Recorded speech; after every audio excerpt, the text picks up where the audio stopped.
All right, well, welcome back to another episode.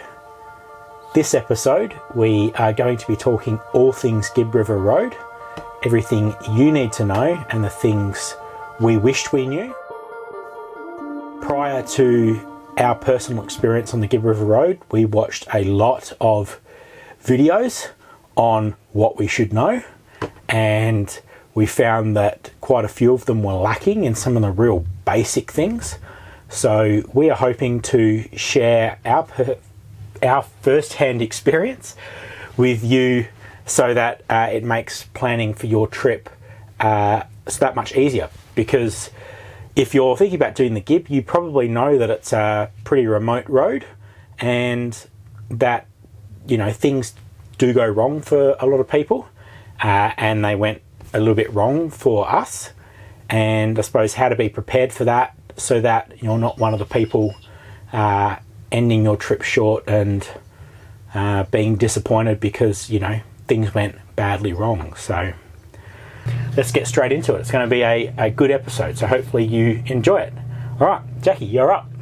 First up is order of attractions. Yeah. So we thought we'd just list this.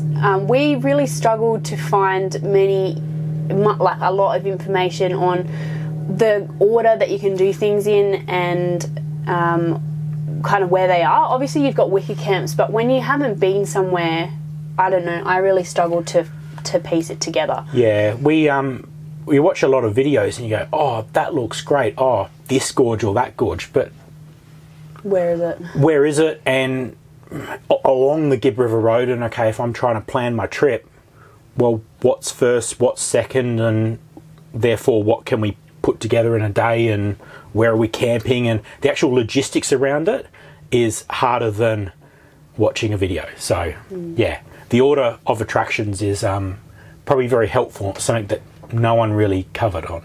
Yeah, so we started in Derby, so we started west and went west to east. The first thing that you can do on the Gibb from Derby, other than Birdwood Down Station, which is only a couple of k's out of Derby, is the Winjana Gorge and Tunnel Creek. We unfortunately weren't able to do this as it was closed for us. But then after that you've got Leonard's Gorge, Bell Gorge, Adcock Gorge, Galvin's Gorge, and then you've got the Mount Barnett Roadhouse, which has the Manning Gorge Campground and the Manning Gorge Walk. Then moving along, you've got the Barnett River Crossing, moving into Mount Elizabeth Station and the gorge out at Mount Elizabeth Station. And then you can go up the Columbaroo Road, which is where Drysdale Station is. And then further up the Columbaroo, there's King Edward River Stop Rest Area. Campground, yeah. And then Mitchell Falls. And then which is on a side road off the Columbaroo Road. Columbaroo Road, yes. Yeah. And then further up you've got Columbaroo and Honeymoon Bay, which we didn't get to this time. We just didn't have enough time to get up there. And then coming back down to the Gibb, you've then got Ellenbray, you've got the Durack River Crossing, then you've got Home Valley Station, which was also closed for us, so we couldn't do that. And then you've got the Pentecost River Crossing, which you can also, there's a lovely free camp on there, which we did stay at. And then moving into El Questro, which has Emma Gorge, El Questro Gorge, Amalia Gorge, Zebedee Hot Springs, yeah, and a couple of other ones which were shut for us at the time. And then finishing off in Kununurra or Wyndham, depending on which one you wanted to go to. That's it. So in terms of services and things, so that's a real general overview west to east. In terms of services, so you can get fuel at Derby, which is the town on the western side. You can get fuel at Kununurra, which is the town on the eastern side, or slightly north of Kununurra there's Wyndham, which you can also get fuel at. They're similar distances to the start of the Gibb, so it just depends on, you know, where you want to go before or after, I suppose. But then in the middle of the Gibb, you have only got a real small amount of places where you can get fuel. So if we talk about west to east, which is what we did, you have Derby, and then your first fuel stop is the Aminchi community, and which is probably, what, about 300 k's, maybe just shy of that. into the Gibb River Road.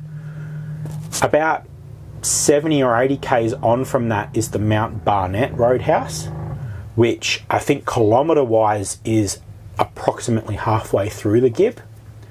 And then on the eastern half of the Gibb, it's really just the stations, or some of the stations. So Drysdale Station has fuel and Elquestro Station has fuel. There is fuel at Columbaroo if you choose to go all the way north, but Columbaroo is about 330 odd k's, actually further north than the Gibb. So it's not on the Gibb and it's not an easy place to get fuel. You could go to Drysdale if you wanted. Drysdale is about 50 k's north of the Gibb River Road. So it is a bit of a detour, but when you need fuel, 50 k's is better than running out. If we then talk also about water, so water was a big one. We were really stressing about water. We ended up putting 3 25-litre jerry can containers in our car just so that we could have enough water for the Gibb, and we weren't thinking we could have a shower every night, basically. Like, we were really stressed about water, and we didn't need to be at all. So water is available at most of the roadhouses or stations, and it is fresh potable water. There is often a bit of a queue for it, so while it's in abundance, people like to get up sort of, 9 o'clock. They're getting on the road by 10 o'clock, and from probably that 9 through till 3 p.m. in the afternoon, 9 a.m. to 3 p.m, the taps are reasonably busy, and you can expect to, line up depending on the time of year you're coming through. If it's a busy school holiday period, that line will probably be bigger than when it's not in school holidays. But if you want to skip the queue and, not hang around for half an hour or more waiting for the tap, just get up, go get your water nice and early, 6, 7 o'clock in the morning, and then continue on with your day. But yeah, water's available for us. We got water at the Mount Barnett Roadhouse. We picked up a little bit more at Mount Elizabeth Station, at Ellenbray Station, and also at Elquestro Station. So, and that was plenty for us. So when Jackie says we were carrying 75 litres worth of water in the car, that was to supplement our 2 95-litre water tanks we have in the caravan. And that was because we didn't know if you could get water or what the water situation was going to be like. So we intended to carry enough water to be super frugal and be able to make it through the Gibb River Road without having to rely on trying to find somewhere to get some more water. So that's why we carried that much. Did we need it? In the end, no. But it was kind of nice because it then meant that of a night time we could have a bit more of a shower in our caravan and, get nice and fresh for the next day.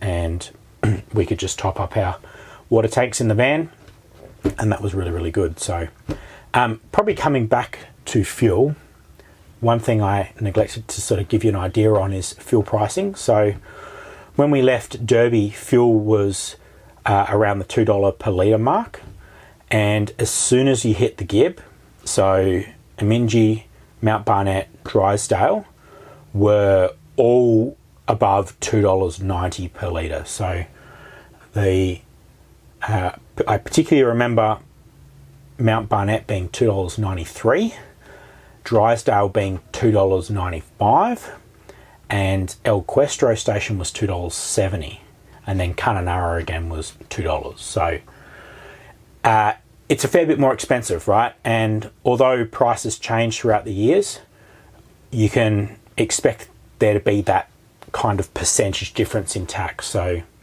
if fuel's $2.50 in the city, it's probably going to be $3.40, $3.50 on the Gibb. So it's expensive, right? The point is it is there, but it's expensive. But you're going to have to buy it unless you want to carry around 500 litres of fuel. You really just can't physically carry the volume that you need. So, all right, moving on. So we've covered water, fuel, now food. Yes, fresh food is hard to come by. I would definitely recommend stocking up before you go and I'll talk a bit more about food a bit later, but basically you can get a few items at either the Aminji community store, which we didn't stop into, so I can't fully comment on it, but I do know that you could get stuff there. Mount Barnett had a few things. Drysdale had a few things.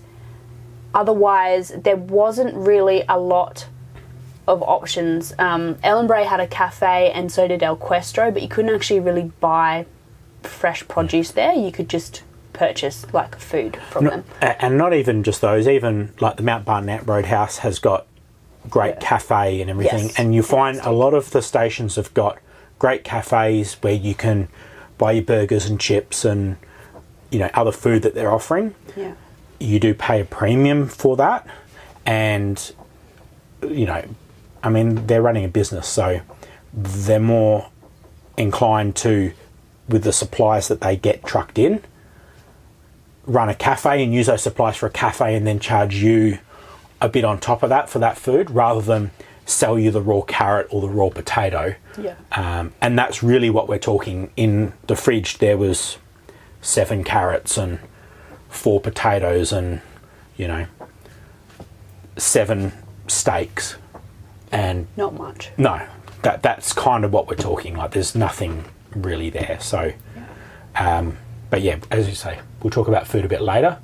But it is available, but in super limited supply. So planning for your food Is a must.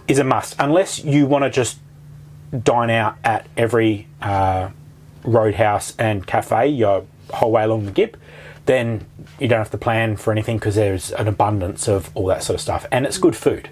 It's actually really nice food. It's not a Mrs. Max pie. It's homemade stuff that they do at a lot of the stations, and you know, it is pretty tasty, but it also adds up quick. It will add up very quick. One of the last things that you might be concerned about on the Gibb is maybe getting your gas bottle refilled as well. So if we talk about services for gas bottles, the only place I knew that we could get a gas bottle refilled was the Mount Barnett Roadhouse, midway through the Gibb. And again, it's got the Gibb tax on it. So at the moment, we've got 2 9-kilo gas bottles on the front of our caravan. And to get a 9-kilo gas bottle filled in the Kimberley area, for us was around the $34 to $36 price bracket for a full fill. Whereas, you know, in the city, I know when we got our gas bottles filled at like a Barbecues Galore, it was $20 for a fill, right? So you pay a little bit more in the Kimberley, $34 to $36. At Mount Barnett, when we went through, it was $12.50 per kilo of gas. So, and there's no half fills. So if I brought in my 9-kilo gas bottle, I'm charged 9 times $12.50, which is $112.50. Even if I only want 2 kilos to top it up, because I've still got 7 kilos left in my 9-kilo bottle, you pay for a full 9 kilos. Same as if you got a 4-kilo bottle, you'll pay 4 times $12.50, right? Fill up before you cut. Fill up, exactly. If you have got half a bottle, you're better off spending your $36 at Kununurra or Derby to get that gas bottle topped, rather than thinking, oh, we'll start the Gibb and we'll just fill it along the way, because you'll spend a lot of money. Yeah. Okay, tyres. So it's a rough road. We thankfully did not do any tyres. We didn't, but there is only one place you can get tyres on the Gibb, and that is at the Over the Range tyre and mechanical services place, which sits just west of the Mount Barnett Roadhouse. And yeah, we didn't blow any tyres, so you know, we can't comment on price, but I'm sure it's got the same tax that fuel has on it, that gas refills has on it. I'm sure tyres have got exactly the same tax on them, but it's there if you happen to just have a real bad run. So that's there. In terms of other spare parts, look, plan for nothing, and if you happen to need a super common part, I'm talking about like an M8 bolt or some nuts or something, you might find a bit of that at a roadhouse. You know, you need just a hose clamp, those sorts of things, you'll find them. But you're not going to be finding parts specific for your caravan or camper trailer or even your car. There was a gentleman that we met and camped next to at the Manning campground, and his timing belt had given way and he couldn't get one on the Gibb anywhere, even at the over the range tyre and mechanical services place. Contacted them, no specific car parts. So parts are very limited, so you really need to try and account for, you know, what you think might be a consumable in your setup and take those sorts of things. So in my prep for the Gibb video that we did, I went through pretty exhaustively all the stuff that we took. So if you want to go and watch that video after this, you can get an idea of the amount of stuff that I took, and a lot of it was consumable stuff, bolts and a few plumbing bits and pieces and lots of tapes and glues and silicons and parts specific things that I thought were super critical for us. E.g., I brought a very specific toe tongue bolts in case for some reason I snapped a toe tongue bolt, because without a functioning toe tongue we can't continue to tow our caravan in our home. So, and I thought what you had packed was quite excessive, but he pulled out pretty much every tool and most of the spare parts that he had packed you pulled out and you were using. Yeah. So it wasn't too excessive. No, not that we broke everything, but I was glad that I had it, because there was a lot of people that were scrounging around for things and they just didn't have it. And I didn't have it because it was specific for their setup and our particular parts couldn't help them. So you can't even rely on other people, because even though I was super prepared, it just wasn't able to help them. So have a look through your setup, and good preparation is better than being caught out in those areas, because if worst case scenario you've got to put your rig on a flatbed truck, it's 4 figures plus to get it back to another town, so it's expensive. But all right, final thing, Jackie, dump point. Final thing for the services, dump point. You've got one in Derby before you start, and then the only one on the actual Gibb River Road is at Alquestro, so there is no dump points. But in saying that, we only have the one cassette, and we didn't use it very much because there was toilets at every station stay, and it was really only the free camps. Even the day use areas, a lot of those have toilet facilities, so that wasn't really an issue for us, we didn't find. No, a lot of people are super concerned about it, and I suppose if you don't want to use the public toilets that are around, you are going to fill up your cassette real quick if you can't use a tree for a wee, right? Get used to using public toilets, and there's plenty of them, and Alquestro is the only point on the Gibb for a dump point. All right, we want to talk about our itinerary, right? So everyone's got their own itinerary. This is the itinerary that we had, and it was based off a lot of research, reading, lots of Kimberley tourist guides and blogs and, tourism things about how long you should allocate to the Gibb River Road to do it well. So how long was our itinerary, Jackie? We had 18 nights, of which none of it was planned. We did not plan every night, night 5 we're going to be staying at this station, etc. We had nothing planned when we hit the Gibb, and it was a good thing too, because the Gibb was half shut when we started it. So we had the 18 nights, and that was good. That was a good time frame. If we didn't have anything planned, why did we come up with 18 days? What were the reasons for that? We had Googled a lot of stuff, YouTube stuff, asked people that we know that had done the Gibb, and they sort of said, allow yourself at least 2 weeks. And we thought, look, let's just go 18 days. That's the longest we could probably do food-wise as well. Food and water, because we didn't think we could get water. Yeah. And so that we just allocated that time, and that's just what we ended up with. Yeah. We also had some stuff. So, like, my parents were going through to Kununurra, and we thought, it might be nice to catch up with them as well.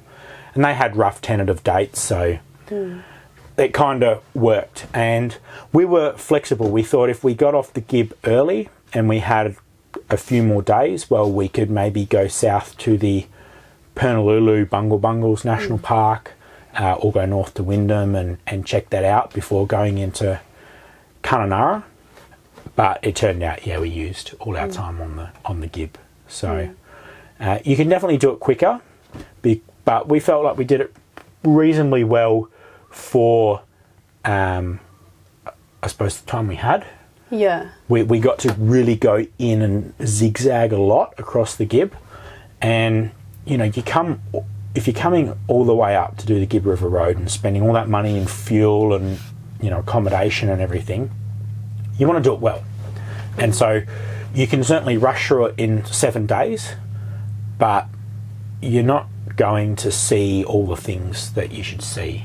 Or you probably could see most things, but you won't have any rest time. And I don't know, when you're doing really big walks, sometimes you need that afternoon to just relax, or the next day to relax, or fix things. That would be my bigger thing is you need to account for mechanical failure, and we'll go on to talk about it a bit later, probably with our things that we broke. But there are going to be times where you may have something planned in the afternoon and something happens in the morning, and you'll spend 3 or 4 hours fixing things to continue. And it might be minor things, but it could be 6 or 7 different things, tower rolls coming off and this loose and that loose, and straps that have come loose, and okay, you got to redo and tighten that strap and tie that up, and every 5 or 10 minutes turns into a couple of hours. So time just gets away from you sometimes. It does. So accounting for mechanical failure, as well as taking it easy. You're on holidays. You want to enjoy the place you're at, not just rush through. We all drive the long highway roads. Doesn't mean we've seen all the things and all the towns that we pass through, right? So you want to experience the Gibb. Stop, listen to the birds, feel the breeze in your hair, and not be rushing around like you're still at work in the city. So all right. Anyway, so this is our itinerary. Long story short. All right. So, as Jackie said, we didn't plan anything, any stops. We didn't book any accommodation, and that was because we didn't know where the accommodation really sat and what sort of attractions or gorge walks or things we could do in each day. And so we thought we'd just wing it. And that worked for us. That actually worked, and I would recommend just winging it.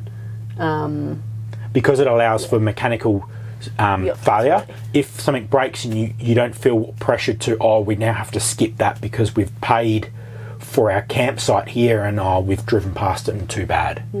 So most of the station stays you can't really book anyways. I think it is mostly walk-ins. I think the only big one that everyone's like, you have to book is El Questro, which we booked while we were on the Gibb.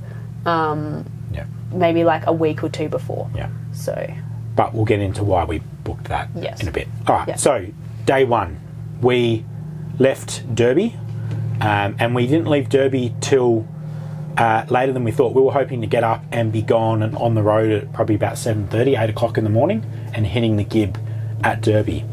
Turns out when we did our food shop the day before at Derby, the truck had come in, but it had only brought certain supplies. So we got about 80% of our stuff, but we were still missing some pretty critical essential supplies for us, right? What were we missing?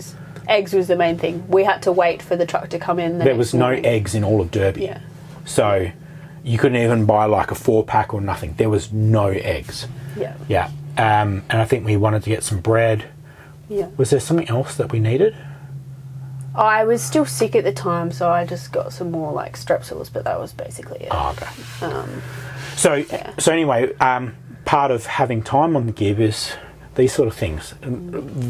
Derby and Kununurra often run short of supply, and we asked the staff at the Woolies in Derby, hey, do you have any eggs out the back? No, we don't. Truck's coming in tomorrow morning. If you come in after, I think it was 9:30, the truck would probably have arrived and we would have had an opportunity to start to at least drag the pallet out onto the shop floor, let alone stack the shelf. And hopefully there's eggs in that truck. There's no guarantee. That's right, there was no guarantee. So we had people in the caravan park offering us half cartons of eggs just so we could go, and we're like, no, we'll just make sure that it's all good. Like, and it's very nice of people. Like, people are very generous, but yeah, we risked it and it was fine. We were able to get some. So we had that. We waited around for the truck to arrive. We went and got fuel, and I actually noticed at the time that our diesel cap on our fuel tank for our diesel heater in our caravan was sitting a bit funny.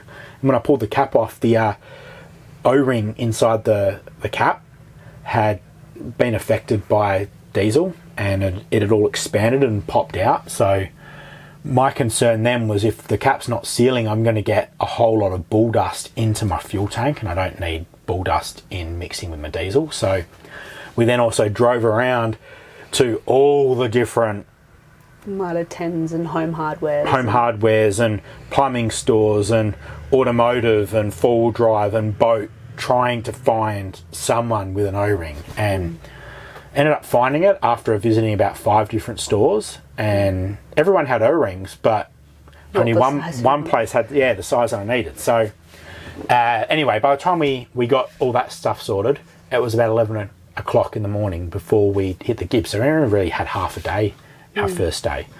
And so we just drove, and the first 100 odd k's of the Gibb River Road on the west side is bitumised, and it's bitumised all the way up to a rest stop, which is Leonard's River Rest Stop.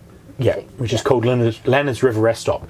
And Leonard's River Rest Stop is, there's a bridge which goes over the Leonard River, and you are camping just to the side of the road there. And it's also where the road comes from the south and meets the Gibb, and you can go down that southern road to Winjana Gorge and Tunnel Creek. Unfortunately, both of those were shut for us because of the flooding and the crocodiles and everything that was going on. So we didn't end up going down there, but if you want to do those attractions, you would stay there. If you're towing a trailer or caravan or whatever, you'd probably drop it there, look at camping there for the night and doing a day trip into Winjana and Tunnel Creek. But we drove past there and kept going. But at that point is where the Gibb River Road changes from bitumen to gravel. So we lowered our tyre pressures and kept pumping through, and we were just driving and looking at stopping and looking at different lookouts that were sort of signposted along the Gibb, eventually until we got to a sign for our first gorge that we ended up doing, which was Leonard Gorge, which we had not really looked at or heard much about. Wasn't even really on our list of things to do, but ended up being really, really beautiful, and glad we didn't have a plan to stick to, because we were able to see something that we probably wouldn't have seen otherwise. Yeah, so by the time we checked out the lookouts, we'd aired our tyres down on our rig once we hit the gravel. We didn't get to Leonard's until 3 p.m. And by the time we'd driven into Leonard's, towing our caravan, by the way, so the Leonard Gorge Road is a turn-off, and you got to drive in probably maybe 4 or 5 k's into the actual car park area where you can start the walk. And we towed our van in. Yeah, by the time we got in there, we thought, oh well, we're obviously here. We're not going to tow it back out and come back in the morning to do the walk. So when we read the sign, it said that I think it said allow about an hour and a half or whatever. So we thought, it's probably getting a bit close to dusk, but we'll just Give it a go and do it anyway. And that was lovely, actually. There's no swimming there in that one. It's just purely a lookout, and you are walking next to a creek, so you probably could, if you were desperate for a swim, you could probably go into that. But we didn't swim, and there's not really a swimming hole there. But really nice. There were two things that I really liked about the time that we happened to arrive, being later in the afternoon. One was, as we arrived, the last people that were there were just finishing the walk, and so we had the whole walk to ourselves, so it was super nice and peaceful. And also being that later time in the afternoon as the sun was starting to set, so there was some really nice shade at different points through the walk, so that was really good. We ended up taking about 2 hours to do that walk, and in terms of footwear, we just wear like a normal runners, or you could wear a normal hiking boot for that walk. You're not really walking through any water. As Jackie said, you sort of walk along a stream, but you're not going to get wet unless you want to get in. So that was good. And yeah, because by the time we got out of that, it was almost dark, and we didn't really know where the next campground was going to be, and I didn't really want to drive into the night when we were sort of first down the Gibb. So the road in to Leonard's Gorge was a little bit sketchy, and we didn't want to do it at night either. There was a few like river crossing, like little creek crossings and stuff, so we were like, oh, better not go through that in the dark whilst towing. So we made the decision to, even though Leonard Gorge is actually not a campground, just to jump into the van and just go to bed and wake up and keep driving in the morning. So we didn't get out, have a campfire, none of that sort of stuff. We just jumped in the van, went to sleep, and got up in the morning, and we were self-contained. So we left no trace, and it was probably more of a safety stop rather than anything. So all right, day 2, Jackie. Day 2, we continued down the road, and we wanted to do Bell Gorge because that was the next thing, kind of big gorge that you could do the next stop. So we went into Bell Gorge, and that was really nice. We were actually able to tow our van in there as well. So you'll come up to a campground called Silent Grove, and then from there, I think it's about 10 kilometres up to Bell Gorge, and we didn't unhitch because we didn't really want to stay at Silent Grove. It looked a bit full at that time, and it was too early, and etc. So we towed into Bell Gorge, and that was fine. You didn't have any issues there, I don't think. And then we did the Bell Gorge walk, and that was really nice. Took us about 2 hours maybe. Probably, by the time we swam. By the time you swim and everything. That was really, really nice. That was our first swimming gorge experience. Yes, that was really good. Would recommend water shoes for that, because if you walk past the top pools and you want to go down to the actual waterfall area, you have to walk through water to get to that. So rather than taking shoes off, I think I stripped off as well because I was going to get wet. Like that's how wet you'll get is you'll be waist deep. It was waist deep, but it's always, for us it was quite a strong current that you had to cross. So there was a chance you're probably going to lose your footing anyway and go in the drink. So just got in our bathers or our swimmers, and that was good. In terms of Silent Grove, so if you want to stay at Silent Grove is a WA Parks and Wildlife managed facility. So you have to book via the website, pre-book online. So one of the difficult things that we found at times was we didn't necessarily have reception to be able to pre-book. When we got to Silent Grove, though, I did have, I think, 1 or 2 bars of Optus reception. Jackie had no Telstra reception. Yeah, it's not Telstra. We could have made a booking, but it was too early in the day. It was. I think we drove for ended up being about an hour from the Leonard Gorge car park into Silent Grove and Bell Gorge. So, and we left real early. We were up and gone at 6:30 or 7 o'clock. So it was 8:30, 9 o'clock by the time we were rolling in there, and it really wasn't what we didn't think was worth it at the time. And as you said, it was rather busy. So the campgrounds are good though, because they do have toilet facilities, but otherwise they're unpowered and there's no running water at WA, like wildlife park managed campgrounds.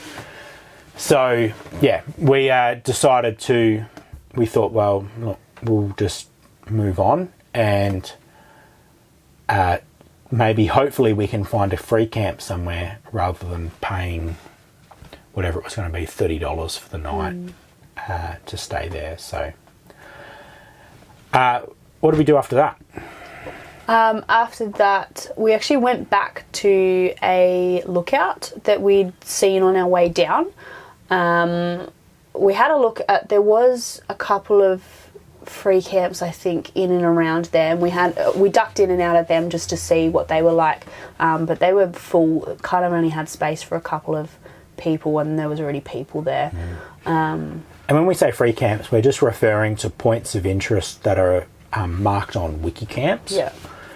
But I suppose when it comes to camping on the Gibb, as long as you're camping, not pushing a new track through in the bush, and you're out of people's way and you're not leaving your rubbish, you're pretty remote. And if, there's been a little bit of a gravel pull-off area that's been made from when they were grading a road or something, it's actually okay just to pull off there and have lunch or even stay.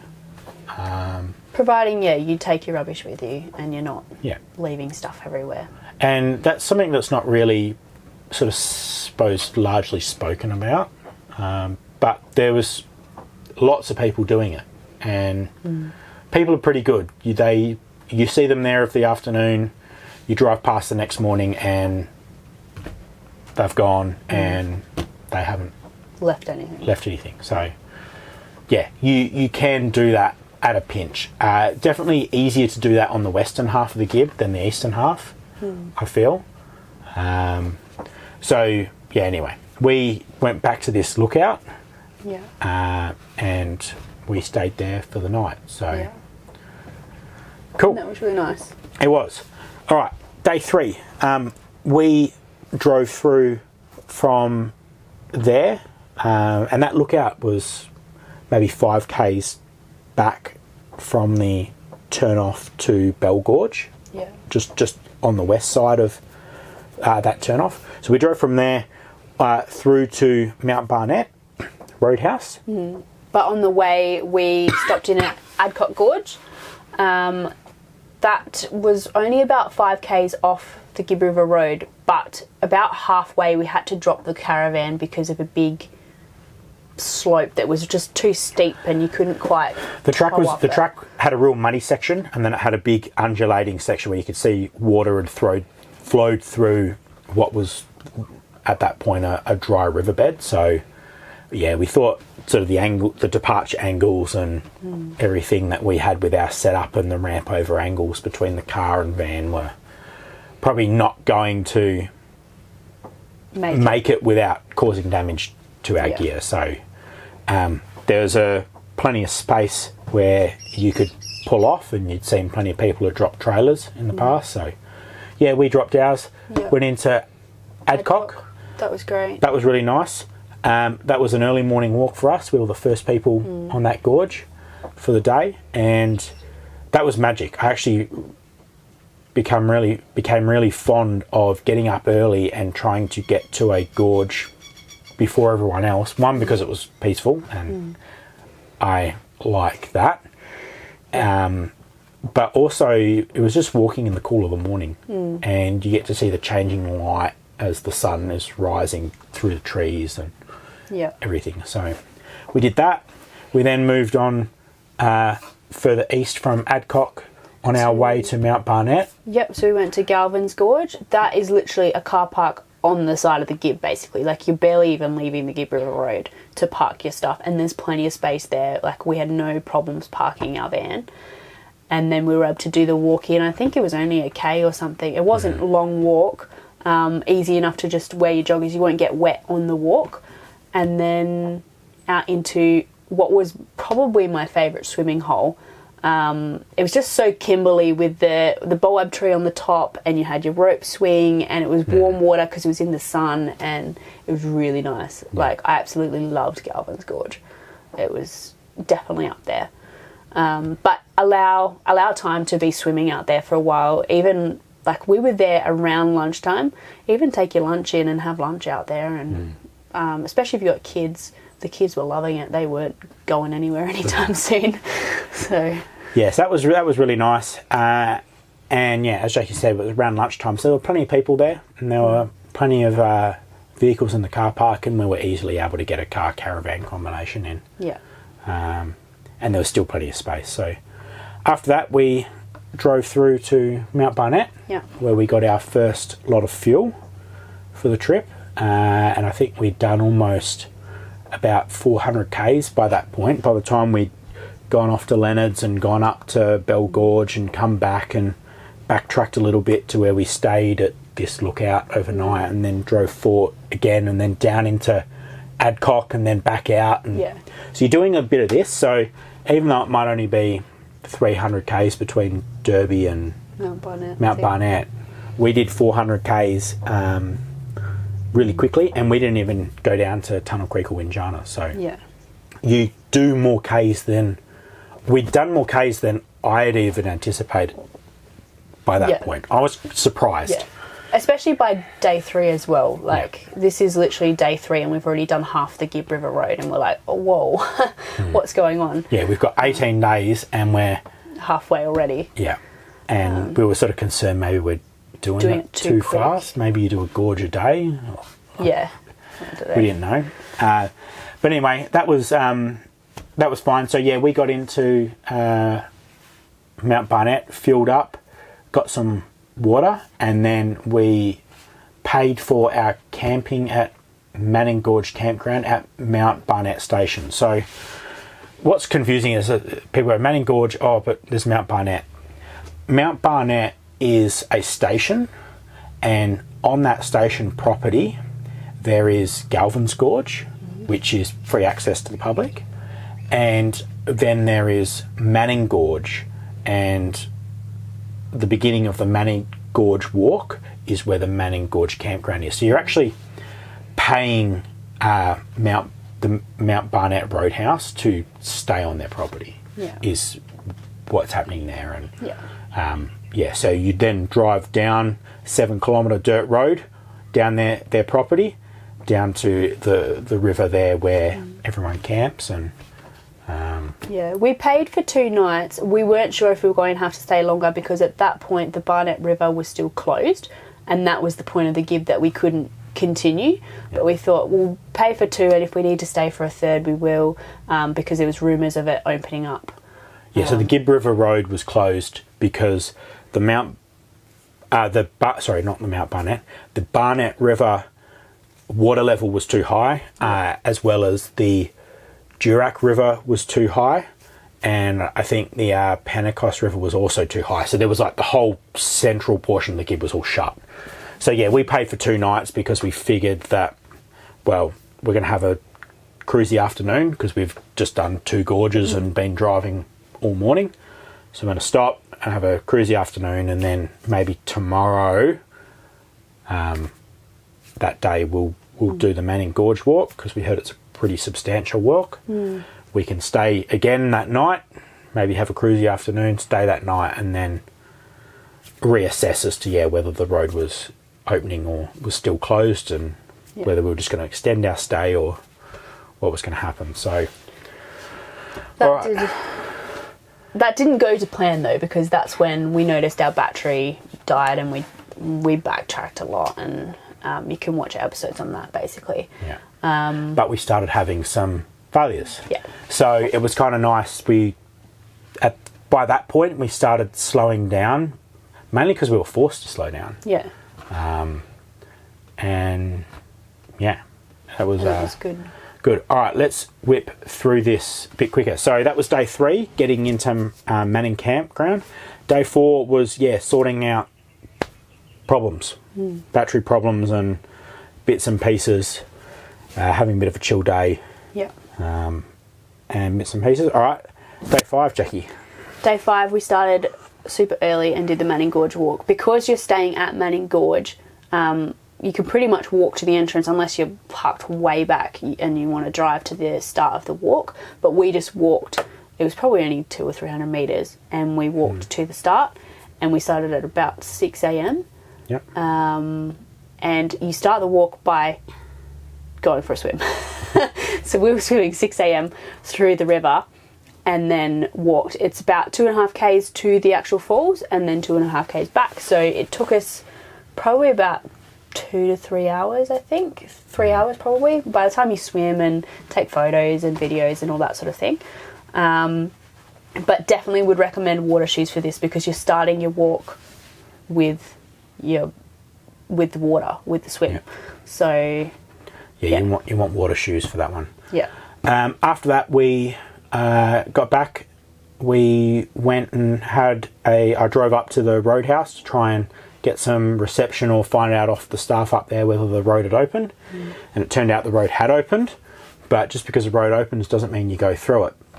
So I then drove down to the river crossing, which was about 1 k down the road, and had a look to work out if the water level was at an acceptable height for our rig, because there's no point again sinking, your car in the first major river crossing of the Gibb River Road, because the government says that the road's now open. So went down, and there were some real deep lines and there were some shallow lines, but decided that the shallow line that had some softer sand would probably be okay. And so we came back, hooked up, and did our first river crossing of the Gibb River Road, or major river crossing of the Gibb River Road. So that was good. We got across there, and then because we didn't know that day what was happening, because of the road being closed or open, or whether we're going to do the river crossing or not, and whether my judgment had been good in terms of, yes, we can cross and we should be able to cross this river with no damage, we decided to not make plans for where we would stay that night until we had got across the river. Yep. We didn't even look at the next point of attraction until we got across the river, because the river was 800 mil. Yeah. So it was pretty deep. Literally, Josh crossed the river, and then we assessed, made sure water didn't really get in anywhere, and then we're like, right, where are we going now? Where are we staying tonight? We had zero plans of what we're doing. And again, not having plans paid off, because we ended up at Mount Elizabeth Station, which we had not really planned to stop in at, and that was great. It was one of the stations that not many people talk about, I don't think, on the Gibb River Road, and even still, I think we probably didn't give it too much of a run in our video, but it's really a nice station. It's 40 k's off the Gibb River Road. 30. Oh, 30? 30. Sorry, 40 k's east of the river. Mount Barnett. Yeah.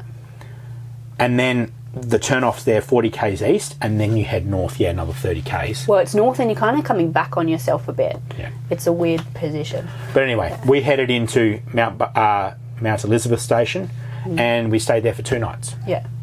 So we rolled in that afternoon, paid for our camping, got told about a dinner that they offer, so we decided to book it for the following night, and then stayed there that first night. The next day we went and checked out one of their gorges, the Wannamara Gorge. Yep, and did their 4-drive track into that, so that was allow about an hour and a half for 10 kilometres of track, because you're going slow. Yep.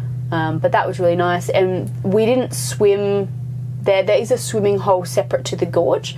The gorge itself, there's nowhere to really swim, but we didn't actually swim. We were knackered by the time we got back, so we just had a chill afternoon before our lovely dinner. Yeah. But if you want to do the gorge walk at Mount Elizabeth, you can just take normal runners because there's no water that you're crossing in that one. You're just walking down next to the river again. So any sort of dry shoes is good for that walk. Yeah. All right, after Mount Elizabeth, we moved on and we had a pretty big travel day. So after Mount Elizabeth, as you're heading further east along the Gibb, there was a station. I don't know if it's permanently closed or it was at least closed for us, which was the Gibb River Road station. So that would have been quite a convenient place to stop, but it was closed. So we had to keep driving through, and so we'd made the decision that we were going to do a fairly decent drive day in terms of kilometres and drive from Mount Elizabeth all the way to the Columbaroo Road turn-off, and the Columbaroo Road heads north, and we were going to head all the way up to the King Edward River campground and stay there in preparation to do Mitchell Falls the next day. So I think it might have been probably about 300 odd Ks that we did by the time we did along the Gibb and then headed up to that campground. It was quite a big day. And it was a big day. The thing you got to appreciate with the Gibb River Road is you've got to set a speed where you can hopefully get above the corrugations. So we were somewhere around 70 to 80 kilometres an hour because the road was reasonably good for us.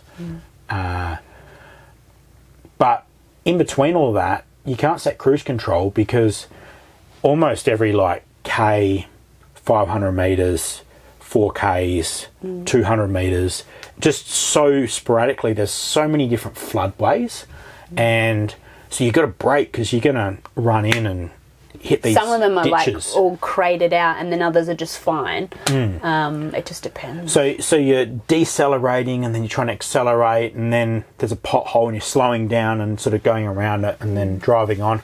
And none of it's hard, but it's very fatiguing as a driver, and you've just got to allow for that in your travel time. So while you might think on a highway, sure, we do 300 Ks in 3 hours, we left Mount Elizabeth really early at probably about 6:30 in the morning, and we didn't get into King Edward until 2 maybe. It was probably about 1:30, 2 o'clock, I reckon. Yeah. It was a big day. It was a big day. So, but on the way up, once you turn onto the Columbaroo Road, 50 Ks north of Columbaroo is Drysdale Station. So we got off the Gibb, drove in the 1 kilometre into the station and got some fuel, then came out and then kept going north, and we eventually got to the King Edward River campground. So that for us was day 7. Something that we found out about when we got fuel at Drysdale was that in order to camp at the King Edward River campground and continue on to Mitchell Falls, you had to pay for an Aboriginal land pass permit, which was $50 per head, which I still think is an absolute jab. And the reason why I think that is when we did the Great Central Road, we had to pay for a permit to go through the Aboriginal communities in the Great Central Road. Sorry, we didn't have to pay. We had to apply, but the permit was free. So to sting people $50 per person for a 5-day pass, and that was the minimum, and I think the maximum you could get. So if you you could get more. If you stayed longer than 5 days, you had to pay another $50 for another 5 days. So anyway, we found out about that, and we paid that at Drysdale Station. You can also pay that at King Edward's on your camping form. Yeah. Just depends. But that was a shock to us because we were pretty excited for Mitchell's, and everyone had raved about Mitchell Falls and it's great and this and that, and you go up and the Mitchell Falls Road is really bad, but nowhere had people said, by the way, you got to pay $50 per head for a permit to drive on the road, which when you're paying $2.95 per litre for diesel, and we were doing about 25 litres per 100, it's already expensive, and so to go and whack that tax on top just seemed, I don't know, a bit ridiculous from where I sat anyway. But that's just me. So all right, so anyway, we got into King Edward. We camped that night. When we got in, we actually realised we had some more things that had broken, so we spent the remainder of our afternoon from 2 p.m. through to about 5:30 fixing things again, incidental things, broken plumbing fittings and things that had cracked and whatnot. And we went to bed and woke up early the next morning to do Mitchell Falls. Mitchell Falls, the actual drive from King Edwards to Mitchell Falls took us about, an hour and a half to 2 hours. And what did we think of the road condition? It wasn't great compared to the Gibb River Road. It definitely got worse the closer you got to Mitchell Falls. Like the last sort of 20 Ks were worse. What was worse about it? Because everyone says, oh, it's bad. What's bad about the road? Well, like there was a lot of corrugations and it was very windy. And I get car sick pretty easy. Josh never gets car sick, and he was feeling like sick. And it's more because I think it's more the road is windy and narrow. For us, it was pretty good in terms of corrugations most of the way until the last couple of Ks into the turn off, and this road's about 70 kilometres. It was more corrugated than the Gibb River Road had been, so it was definitely more corrugations than what we had been used to. But the Gibb River Road was pretty good.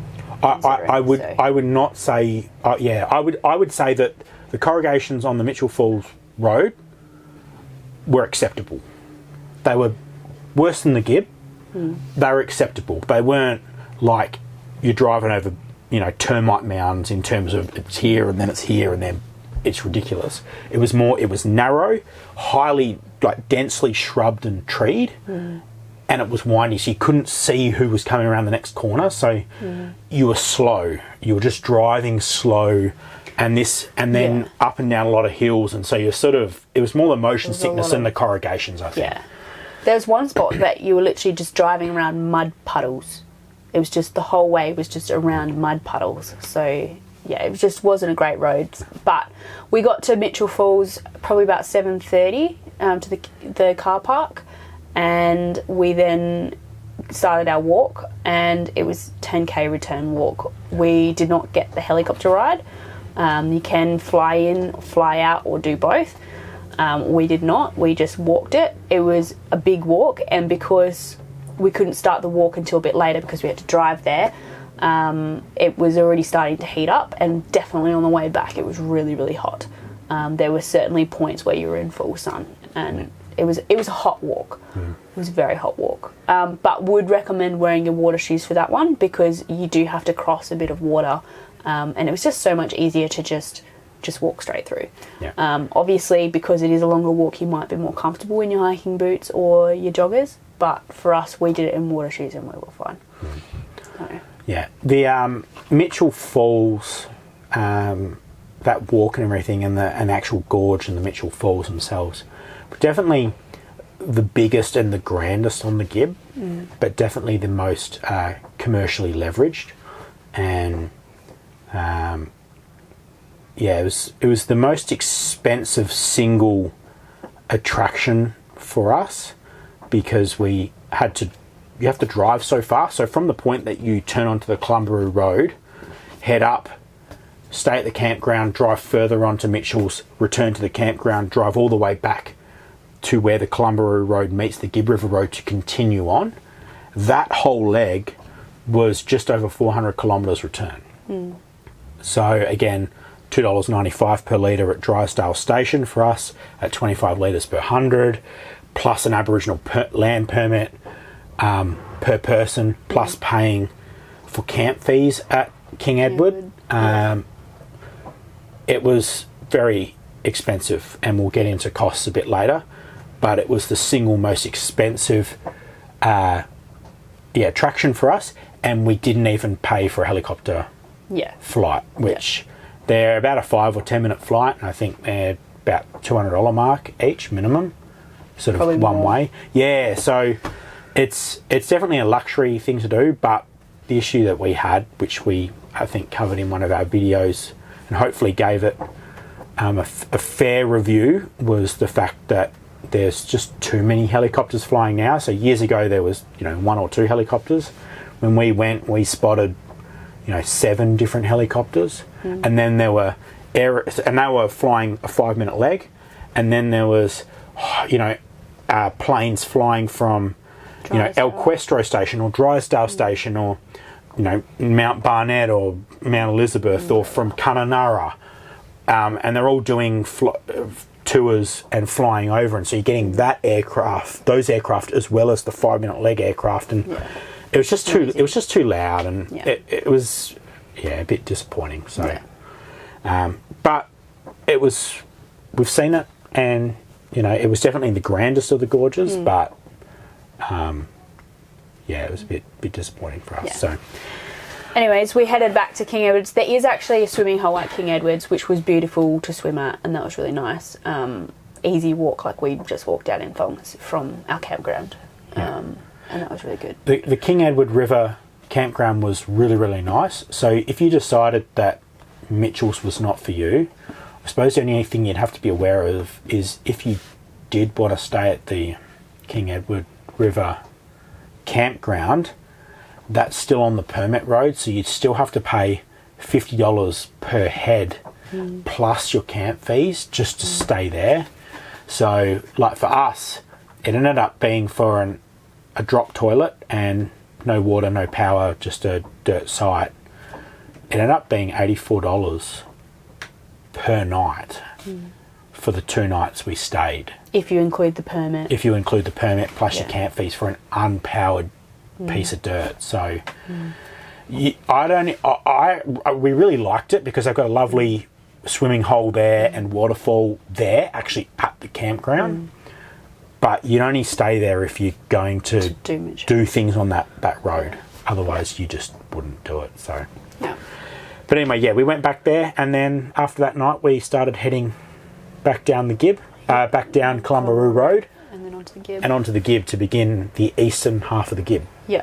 So then we stopped in at Itinerary, and we stayed for 3 nights because we had a bit of time to kill, and we thought, why not? We'll just stay at Itinerary. I think at that point we had heard that Home Valley was closed, so we were like, all right, we'll just spend the 3 nights that we'd planned between the 2 stations to just stay at the one. And that was really nice there. Really great facilities like showers, toilets, bath, barbecue facilities. You can have campfires and everything. Really, really good. And obviously you've got the famous Itinerary scones, which were lovely. There's also the Sandy Gorge, which is a real small track. There's a water hole, everything. We covered it already. But we stayed there 3 nights and kind of just caught up on some editing and relaxed a bit. Yeah, after doing that big drive up to Mitchell Falls and everything, and we'd broken a few other things by the time we'd got back to Itinerary. We lost a whole tank of water. We'd sort of just needed to have a bit of a decompress. Because we'd been a bit disappointed by the commercialisation of Mitchell's, and driving, I think it was probably about 280 k's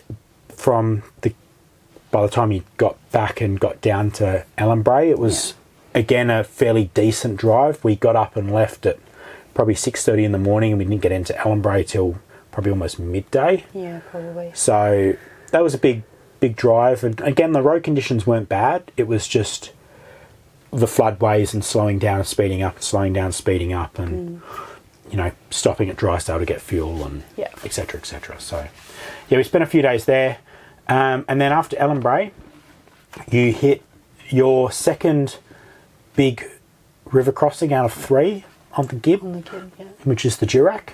So by the time we got to the Durack was probably about 750 mil. Something like that for us. And that was actually the deepest crossing of all for us on the Gibb. So there wasn't any shallow lines like at the Barnett River crossing, and it was really murky. So on the Mount Barnett it was super clear water. You could see the bottom, you could see everything.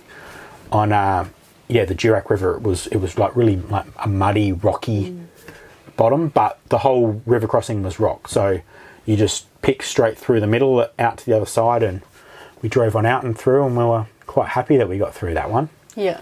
So I wasn't prepared to walk it like I did with the Barnett River, just because I didn't know if there were crocs in there. And we'd spoken to a few people that said, yeah, just go through the middle and it's all rocky and you'll be fine. And we were. So that was good. All right. After the Durack, we continued to drive on through. Yeah. As Home Valley was shut, we just kept going, and then we did the Penacross River crossing, which you definitely don't want to walk that because there are definitely crocs in there. We saw them. So we did that. That wasn't actually too deep when we went through. And then parked up and stayed on the Penacross River at the free camp there for 3 nights, which was really peaceful and chill. Yeah. Really, really nice. So the only, the Penacross River is, your last river crossing. That was the shallowest, I think, for us. That was really easy. And at the Penacross there, on the eastern side of the Penacross, is where the Gibb River Road turns back to bitumen. So we finished our gravel roads at that point, and that was really nice. That was lovely. Yeah. So, yeah, we spent a few nights at the Pentecost, which was good. Just river camping and reading books, bits and pieces. And then, we headed into El Cuestro on day 15. Yep. So we're at day 15 by this point. We've headed into El Cuestro, and we spent day 16, 17 and 18 there, as well as the afternoon of day 15. So we had 4 nights at El Cuestro. Yeah. And that's probably what I would recommend bare minimum. Minimum, yeah. Minimum 4 nights. We probably could have stayed there longer. You could probably definitely stay 5 or 6 because we didn't get to do many of their full drive tracks or sort of lookout trails or anything like that. We solely went in and just did as many of their gorges as we could possibly do. And there was stuff we missed purely because of length. They were too long, and we were tired. We did a gorge every day, and we were ruined by the end of it. Like, we were really, really stuffed. Yeah. So, definitely good. We booked a powered site after we had our battery dramas. So while we were at Mount Elizabeth Station, we actually had free Wi-Fi there. So we were able to book one of the last powered sites that we could get, so we could try and sort out some of our battery issues. So we were on a powered drive-through site for the 4 nights. So it was the most expensive spot. It was what, 87? 87 a night with a G'day discount. Yeah. So El Cuestro is managed by G'day. Discovery Parks G'day. Yeah. So, but then see if you said 87 for power and the facilities of fuel and water and all that sort of stuff. There was a lot more stuff at El Cuestro. And if you consider King Edward, you could argue was $84 for unpowered. It's not too bad, but if you didn't book, if you don't want power at El Cuestro, most of the time you should be able to just roll in and get an unpowered site. Which is what we originally thought we would do. We would just roll in and get unpowered, but because of our battery stuff, Do you remember how much unpowered was, roughly, if we wanted it? No, we'll put it down the bottom. But I feel like it was around like the $60 mark. Yeah. So it wasn't cheap, like it was still expensive, but it was cheaper than paying for power. All right, so while we're at the El Cuestro station, we woke up every morning super early to start a walk, and El Cuestro was really the only point on the Gibb where I felt there were piles of people. Everywhere else on the Gibb, it was reasonably chill. There were a lot of spots where we were the only people camping. There are a lot of spots where there might have been 3 or 4 people joining us. We should also mention that we started this halfway through the July school holidays for WA. So we were in peak time up there. Peak time. Yeah. So. But it felt pretty good, apart from El Cuestro. And I think the big draw card of El Cuestro is people that are coming from the east can drive in on the bitumen on the eastern side of the Gibb and pretty much get to El Cuestro without doing any gravel apart from the driveway into El Questro. So it's a lot more accessible for people, and they've got a lot of stuff there at the station that attracts a lot of tourism. So it was pretty busy. Yeah. So we thought, well, rather than get up and do a gorge when everyone else is wanting to do the gorge, let's go early. So we were committing to like 4 a.m, 4:30 a.m. wake ups, and being at the car park for that gorge At first light. at first light. So across our El Questro stay, we actually did 100 kilometres of driving just on the station property, going back and forth between where you'd stay at the homestead and driving down this gravel road to this gorge or to that gorge and whatever. So yeah, we woke up early. We did Emma Gorge on our first day. That was magic. Check out that video. Everything that we did at El Questro, we had that whole gorge to ourselves for pretty much an hour, and no one else rocked up.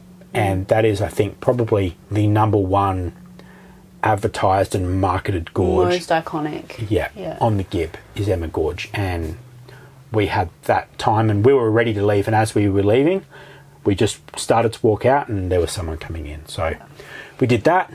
The next, we had an easy afternoon. The next day we did... El Questro Gorge. Yep.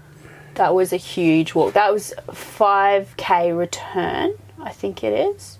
Something like that. Yeah, something like that. Plus a little bit more if you don't do the four-wheel drive track in, which we didn't. So it was a big walk, and of that 5k, you're rock scrambling the whole time. That was really, really good. Again, did it early. There was a few more people, but we were a little bit later than we had been previous mornings. Yeah. So it was the single hardest it was definitely walk the hardest on walk. the Gibb, and you need to not just wear water shoes for that walk, but you need to wear your swimmers and just commit that whatever you're taking with you is going to get wet. So if you've got towels and stuff, bring a dry gear bag. Yeah, for sure. Because you have to swim halfway to get to the rest of the walk, so your stuff will get wet. And it's a real undulating walk, and it's quite easy to lose your balance and just step sideways like into the river. Into the water, yeah. Because you're walking through and next to the river, the creek, river, whatever it is, the whole time. Yeah. So, but beautiful, beautiful walk. Yeah. That was a walk that took us almost 5 hours, I reckon. Yeah. We started at probably like 6:30, and then I don't think we got out of there till about 11:30ish. So yeah, it was probably about 5 hours all up for us. And we didn't have little kids. There was other people with little kids doing it, and that would have taken a bit longer. So, but well worth it. But 100% definitely the hardest gorge on the Gibb. Yeah. So a lot of the gorge walks are class 4, which is reasonably up there. Class 5 is the highest. Some walks are class 5, but almost El Questro Gorge could be a class 6. The second half of the El Questro Gorge walk is class 6 if it existed. Yeah. It was hard. It was hard. It was hard. Yeah. All right. The day after we did the El Questro Gorge walk, we went and did Amalia, and that was pretty easy. A lot easier. Yeah. I think that's grade 4. You can just wear joggers. There's a couple of bits that you got to kind of climb up a bit, but it was nothing compared to the El Questro walk, so it was fine. Yeah. And you can swim there as well. You can swim there. But what we found was really good was if you do a small walk like that, after that point you can then go to Zebedee Springs, which is the hot springs, which we actually did after the Emma Gorge walk, which we didn't show in our videos. So we did Emma Gorge walk, then we went and soaked in the hot springs. For like 2 hours. Yeah. And we did El Questro Gorge, and that was a massive gorge. And by the time we got out of that gorge, the hot springs were closed because hot springs are only open for the public between 7 a.m. and midday each day. So by the time we got out of Equestro, it was closed. But otherwise, when we did Amalia, we got out of Amalia at 9 o'clock, and we still had plenty of time to go around and soak in hot springs. So yeah, that was really nice. Yeah, and then that was it. That was our itinerary. We then the next day headed into Kununurra. Yeah. And stayed there. So that probably went a bit longer than we would have thought, our itinerary. But, you know, if you want a really in-depth itinerary, that was our 18 days. And hopefully you can go back through it, take a pen and whatever and mark it all down, and you can maybe replicate something like that if you'd like to do about that time length for yourself. You could definitely cut a few days out of it. We stayed two or three nights at the Pentecost River, so... Yeah, and Ellenbray as well, we were there a bit longer. Yeah, so, you know... But then we missed other things, so... If you wanted to do Tunnel Creek and Windjana, you'd definitely spend a bit more time there. If you wanted to go up to the Columbaroo community, then you could use that time there. Yeah. Or if you just want to do what we did, you could probably do it in probably 15 days. Yeah. So, but again, allow for some mechanical sympathy and give yourself a bit time. of breakage. So, yeah. Our next topic is meals. Yes. So this is Jackie's department. I take no ownership in this, and I think she did a really good job for us on the Gibb. So yeah, tell us about meals, mate, and what's involved. So 18 days off grid with pretty much no veggie top-ups. Means you've got to plan for when you have your veggies.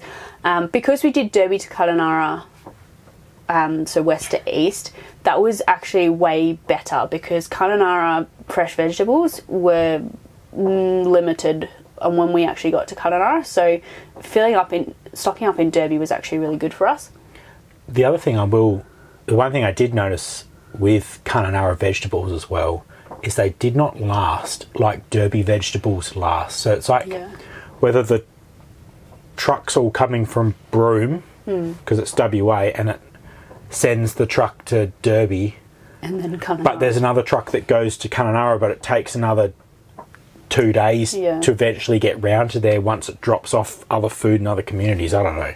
It just didn't last. It just was... 2 days and the fresh veggies in Kununurra were going mouldy. Yeah. So, yeah, we stocked up. I pretty much just bought salad stuff that I knew would last for... Like, I know usually we can get out of salad stuff about 5 to 6 days. So I bought enough quantity for that for the 5 to 6 days and planned on meals that had fresh salads with our dinner. So it was things like your steak with mash and salad, or a crumb chicken salad wrap, that kind of thing. And then after we had the fresh salad stuff, we then moved into the harder veggies that last a bit longer. So your potatoes, your carrots, your broccoli, that kind of thing. And I made those meals last a bit longer. So that's your stir fries and your chicken katsu, or we had these lovely lamb shakes that we bought that you could do in the oven, and you could have fresh veggies with it as well. So that lasted a bit longer again. And I think probably the thing to say with that is like why you could have lamb shake, for example, or any of that with veggies, you could just as easily do that with salad. Yeah. So Jackie came to me a lot and sort of said, oh, what do I feel like? Do I feel like a, red meat or white meat tonight? And then I'd kind of just balance it and have a look through what Jackie had prepped meat-wise and kind of try and use our stuff evenly. So we had a nice variety. And then obviously, the time through the trip determined whether it was salad or veggies. Yeah, and then after that kind of thing, we'd move into like your lasagna or your meatballs with spaghetti, like less nutritional. And then when we were really craving the veggies, we actually did a chicken stir fry at the end with frozen veggies, which was still like, when you haven't had veggies in a while, it was great. It tastes good. Yeah. It tastes really good. And with a nice like garlic soy sauce or something through it, you didn't really know. And it was convenient because they were pre-chopped. Yeah, it was real easy. And because I pre-prepared all my meat, it's a whack it in kind of situation anyways. So what I did prior to leaving and what I'll continue to do as I run out of stock is I cryovac all my meats. So they're pre-portioned for the two of us, because most of the time we don't eat 500 grams, and that's the smallest pack you can buy for things. So my chicken, I'd buy the big bulk ones, which is again cost saving as well. And like 1.2 kilos? 1.2, 1.3 kilos of chicken breast. Cut it all up. I'd either slice it or dice it. And then some of the diced stuff I would also marinate. And we'd then pull out a pack of 300 to 400 grams, depending on what it was, and we could just cook that up. And it saves time when you're cooking and you've had a big day. You don't have to stand there and cut up chicken. I hate cutting chicken. So to do it once and then not have to do it was really good. The other thing that I think was good as well is a lot of the stations have got facilities for you to dispose of rubbish, but for those times where we were staying at a proper like free camp or staying on the Pentecost for 3 nights, 4 nights, plus having been somewhere else potentially the time before, reducing the rubbish that we had to carry was really good. So obviously if you go into like your Woolies or whatever, you're not going to a butcher because there's not one, or it's too expensive maybe, and you're buying your meats from the supermarket. They come in those hard plastic trays, and very quickly you fill up your dirty gear bag or your bin bag or whatever. You can't even put those in your bin. Like, we have a 12-litre bin. If I put one of those in the bin will be full. I have no room for anything else. So just having a bit of plastic which is malleable and you can just squish it up into nothing. It's super convenient. So definitely recommend cryovacking all your meats before you go. And then all you're doing is cutting up a few veggies, or if you've got frozen veggies, whack them in the pan, and it's a quick, easy meal. So what's the biggest things you had to consider for when we're off grid? The hardest things, I suppose, to plan for, or not so much the hardest, but maybe the things that took you the most time to plan for. And what's the easiest things that you could sort of just throw in at the end? Like if, someone's watching and they're going, okay, what's the thing I've really got to concentrate on? What were the thing that you spent the most time on trying to plan? I just had an actual meal plan. So I actually listed out 18 different meals that we could eat, and then put them in a bit of an order. Not that I planned it. It was more just making sure that I had enough meats for all the different things that I needed, and then also having a comprehensive shopping list of, right, I need 1 cucumber and I need a punnet of tomatoes, and that's going to last me 3 days, so I must have that in the first 3 days because it's not going to last after that. I suppose the other thing as well is we were so crammed with all our fridge space and everything when we left that you can't afford to buy 2 cucumbers because you haven't worked out the quantity, because that cucumber is going to go off and go in the bin, and it's taking up valuable fridge space that you need for other things. I literally, when we left, our fridge was absolutely chock-a-block, stocked full, and I couldn't have fit any more in even if I wanted to. That being said, like, I also use the fridge in the car, which is mainly our drinks fridge. I actually put spare cheese and bacon and that kind of thing in there because I just didn't have room in our caravan fridge, which, I don't know, if we were travelling with kids and we had more mouths to feed, I probably would have used more of that space in that fridge. But we didn't have space, and we're just 2 people. Yeah. So what sort of stuff do we eat? And we didn't eat all the meals Jackie planned because we ended up going out for a night at like El Questro, for example. We had a night out at Mount Elizabeth Station.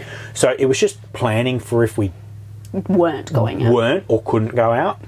And make sure that we had enough food. Also, if for some reason we got stranded and it was going to take 2 days to get a flatbed truck to come and pick us up, we had that food plus 1 or 2 more days, so that I always over plan and over cater for my food, even if it's just pull out a pack of mince and a pasta sauce and we're just having spag bowl. Like, I always make sure that I have that extra food because you just don't know how long you might be off grid. You can't just go, oh yeah, I'm definitely going to be off grid for 18 days. It could turn into more. So what were some of the meals that you actually wrote out and planned? If you just give people an idea of the variety of stuff that you'd thought of, right? It wasn't just bangers and mash, meatballs and pasta. No. So what sort of stuff did you... So we had, crumb chicken wraps. We had some lamb cutlets, which were really nice. Burritos, which are also really good. Chicken shawarma, which is when I might pre-marinate that because that needs to be marinated. Chicken katsu curry, which is one of Josh's favourites. Yeah. I did a fish curry as well. I did a chicken corner leek pie, which is one of my go-to pies in the oven, and it turned out really well. It was really good. It was nice. And you sort of get to a point where you're having like a lot of wraps or a lot of bread, and I know pastry's like a bit more like that, but it's different. It's different again, yeah. And it was quite nice. And that was good too because the corn is in a can and then the leek lasts a while. So I didn't actually make that till probably like over halfway through our trip, and we were still having fresh veggies in a meal. So that was really, really good. So yeah, just those kind of things. Even stuff like you'd said, like it looked like a crumb chicken wrap, but then we could also do just like your crumb or your chicken schnitzel with salad. Yeah. And no wrap if you didn't want the bread content, because we'd already had a wrap for lunch or something. A wrap for lunch, or we'd had a bacon and egg wrap for breakfast or whatever. So that was really good. We had lots of stuff. We had all different things. Sausages, steak. Yeah, literally, you name it, we had it. It was great. Yeah, and if you didn't want something like you said, like fish curry, but we also have like fresh fish as well. Fresh fish with salad. Yeah. Or veggies or whatever, you get the potatoes and you can boil them down and mash them, or you can have, quarter cup potatoes and stick them under the cook them and stick them under the grill and sort of cook them off, or shallow fry them in oil and make them chips or whatever. So that was pretty easy. What about lunches? Lunches, we had a loaf of bread from Derby that we bought. We only had space for one loaf in our freezer, so we did make a few lunches. I had some pre-cooked crumb chicken already. We also bought a barbecue chicken in Derby, so that obviously only lasts for like a couple of days, and we just have that with salad. Or we'd do, once that ran out, we would have crackers with dips and cheeses and that kind of thing, because that lasts a bit longer. We also bought a whole lot of cold meat. Yeah, the cold meat. Which lasted longer than the barbecue chickens. Yeah. Yeah, so cold meat, you can buy like the 4 packs, and they're really good because then you just use one little pack at a time, and they would usually do us for 2 lunches, especially because we tend to like different meats. So Josh would have like salami and I would have chicken roll, and we could get 2 to 3 lunches out of that.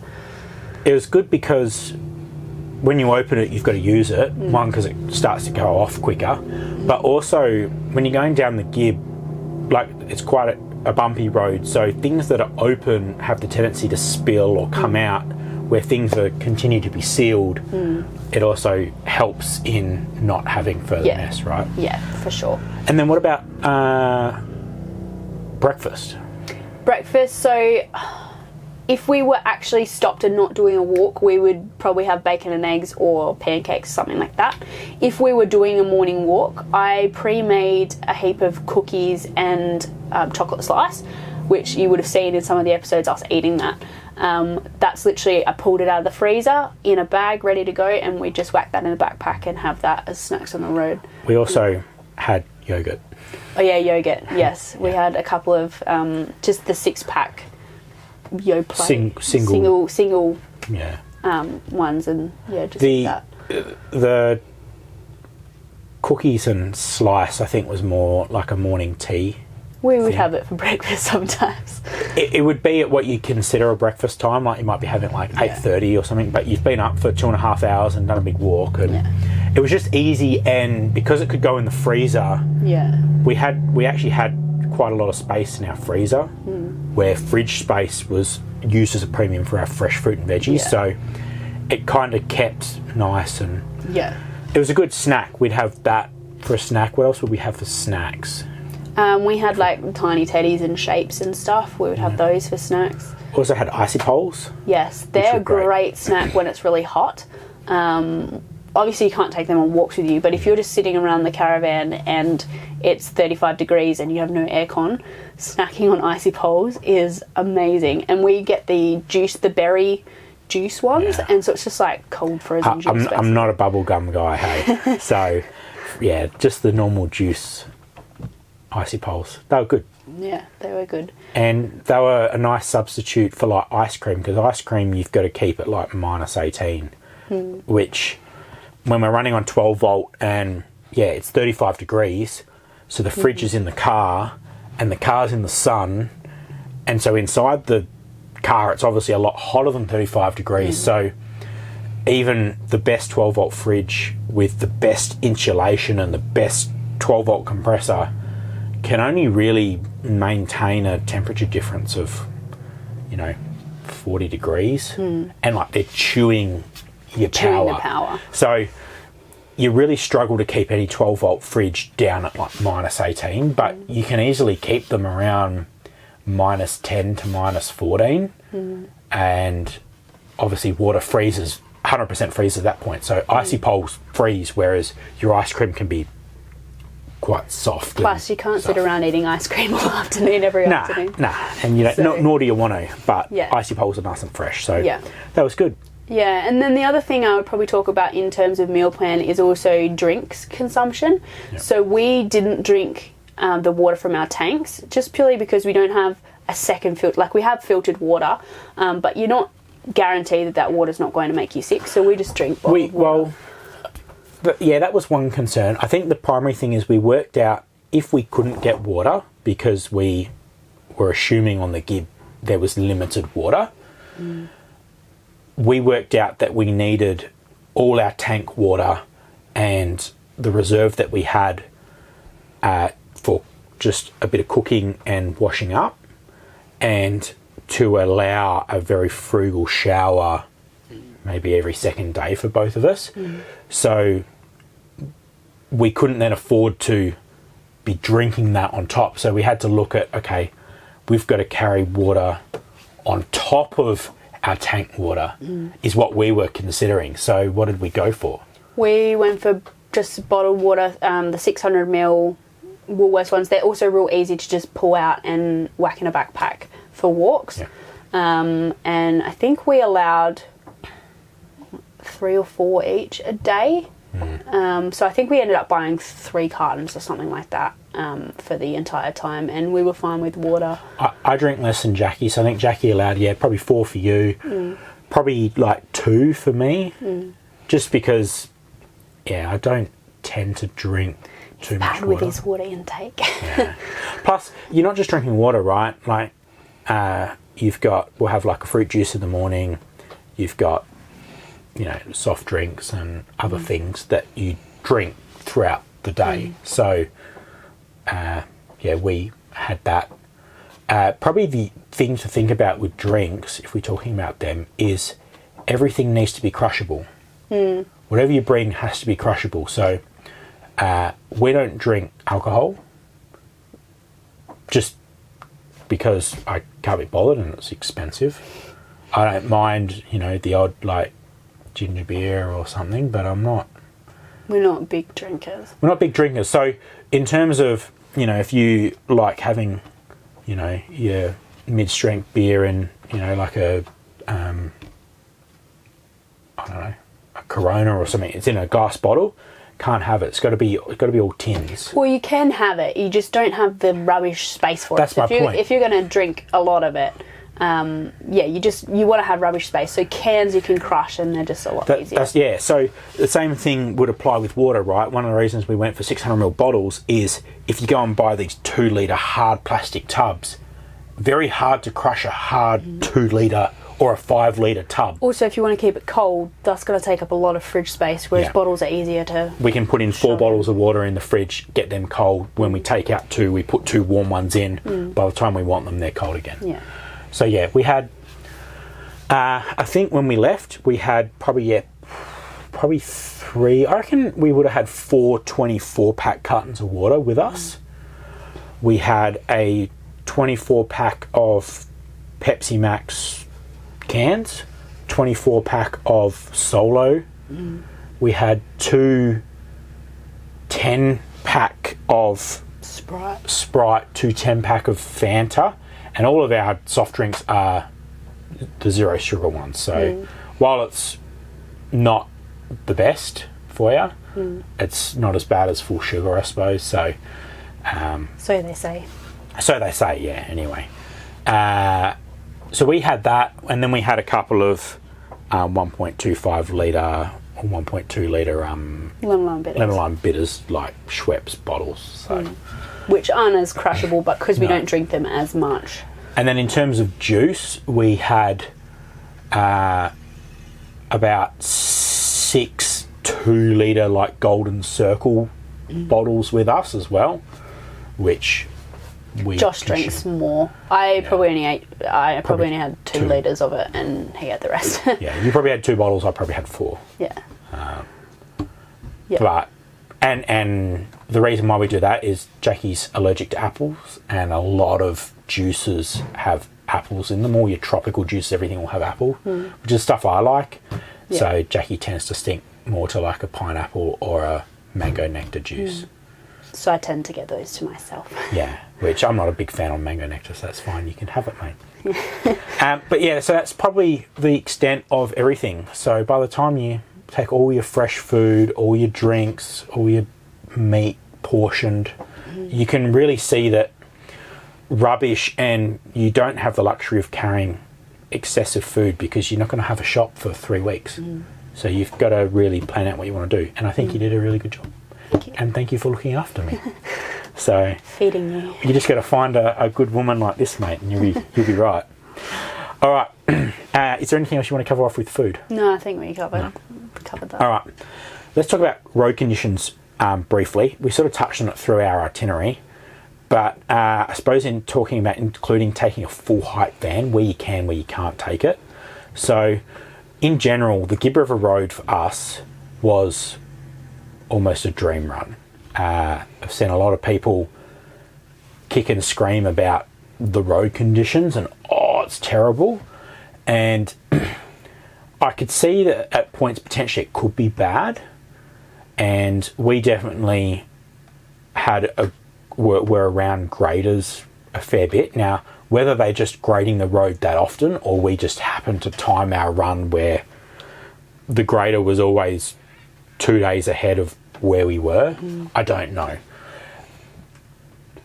So whether that we were just lucky, or if it's just a lot of city people whinging about gravel roads because they drive on bitumen all the time and they don't understand that gravel roads are corrugated, and that's just what they are. A few years ago when we went out to the centre of Australia, which was our first series on this channel back in 2019, we did the Great Central Road, and that was by far way worse than the Gibb. And it wasn't so much that it was bad corrugations. It had good corrugations at points, but the road was like a big spoon, almost like a big spoon drain at times, and it was really, you were riding the edges, where the Gibb is just a pretty good gravel road, reasonably flat the whole way along. Yeah. Sure, it's got washouts and bits and pieces, but we didn't think it was as bad as what it had been hyped up to be. No, I was expecting, like, yeah, as I said before, like driving over termite mounds, but and like, you know, corrugations like this. And it wasn't. You know, if you picked the right speed and had your tyre pressures right, you were fine. So either we saw way too many people going too slow, like doing 20 k's an hour, and they were just shaking their gear to bits. And when I was doing 20 k's an hour, I would have shaken our gear to bits. You know, I think general rule, normally, unless the road is that bad, 20 k's shakes your equipment to bits.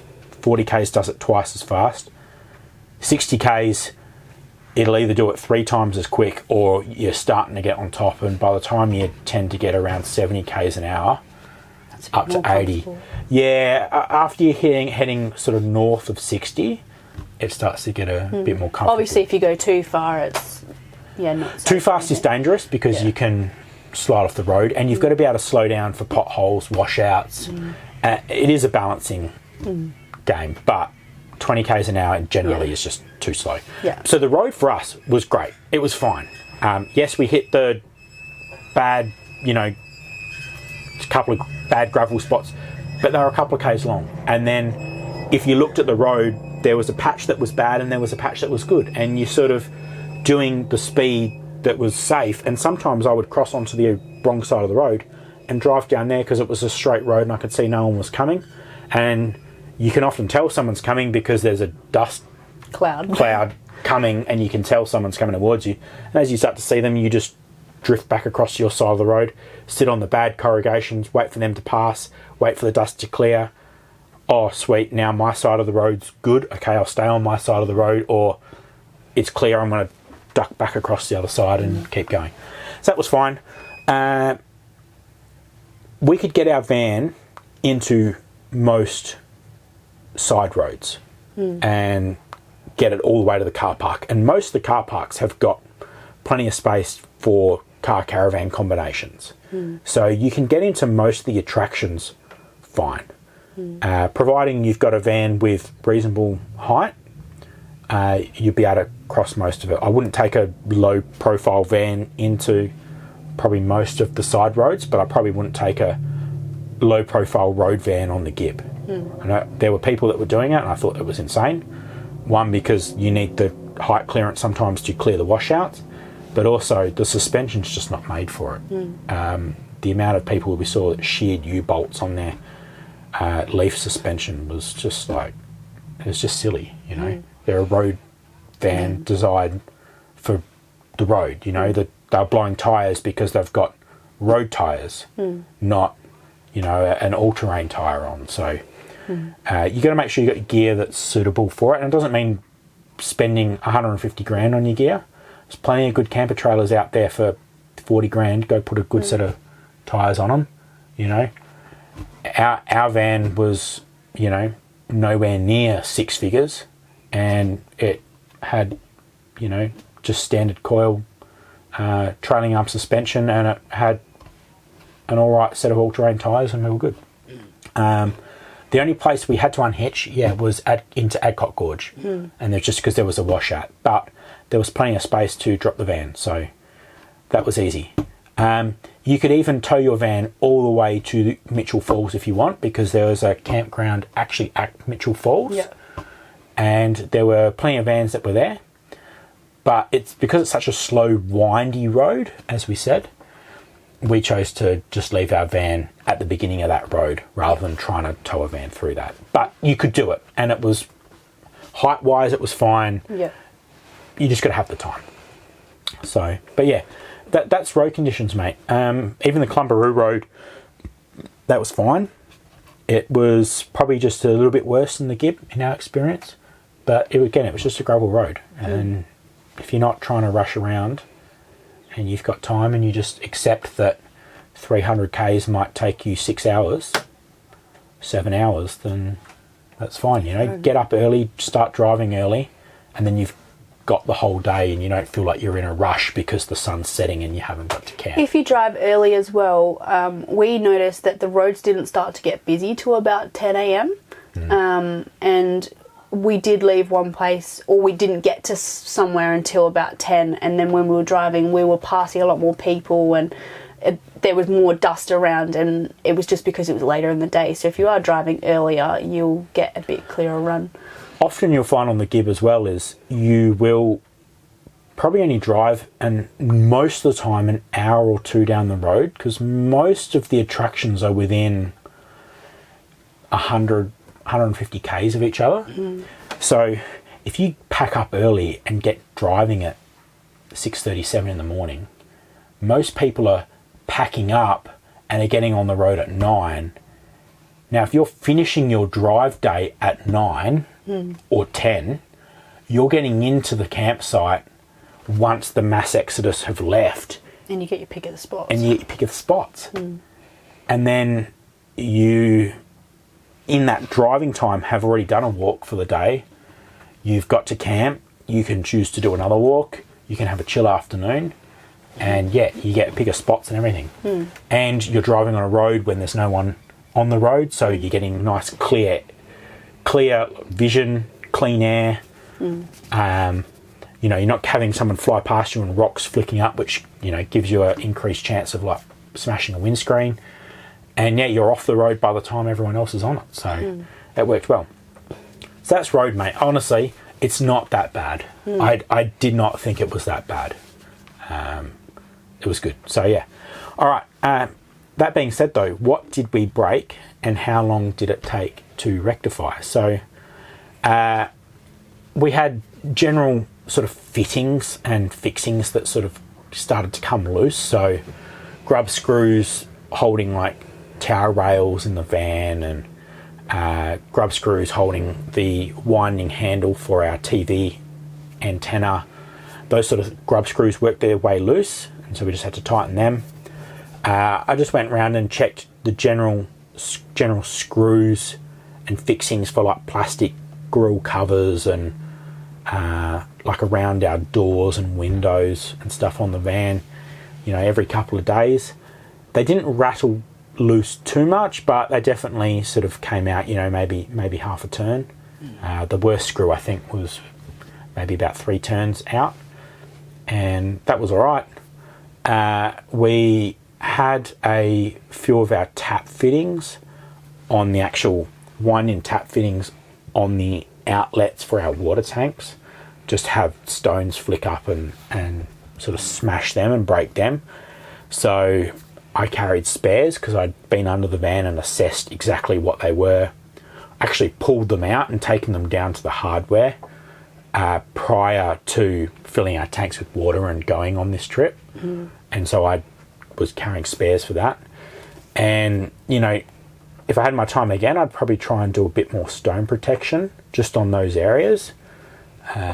But, you know, it was a $8 part. It wasn't unfixable on the road. No, it wasn't unfixable, and it was a cheap part to carry, and it was easy. One thing we did do is lag all our pipes, all our hard waste water pipes, with a black split conduit, and that worked magic. We didn't smash a single PVC pipe under the van, and everything was protected, so that was really good. We had a latch on one of our drawers under our seat that was sitting on break, and that was purely because we had too many tin cans of food and things because we were that stocked with food in there, and just with the movement of the road like this, the drawers obviously tape anything either. Not at the beginning. So the drawer just has moved, and it's just a little plastic catch, and it's just snapped, and then the drawers just moved in and out. And then after that point, we taped them with masking tape, and then that was okay. I had a mounting bush for one of our shockeys on our trailing suspension for the caravan. One of the welds fracture, so I just removed that shock.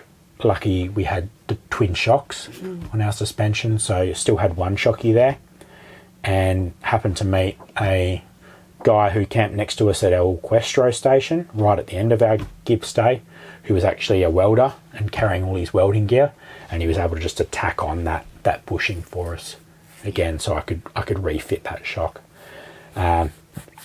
Cost me the equivalent of a carton. It was $50 to have him tack weld it, but that was easy, and it saved me having to run around and try and tow the van around to different, you know, fabrication places or whatever in Kununurra when we got off the Gibb, trying to get that fixed, because I carry a lot of tools, but I don't carry a welder.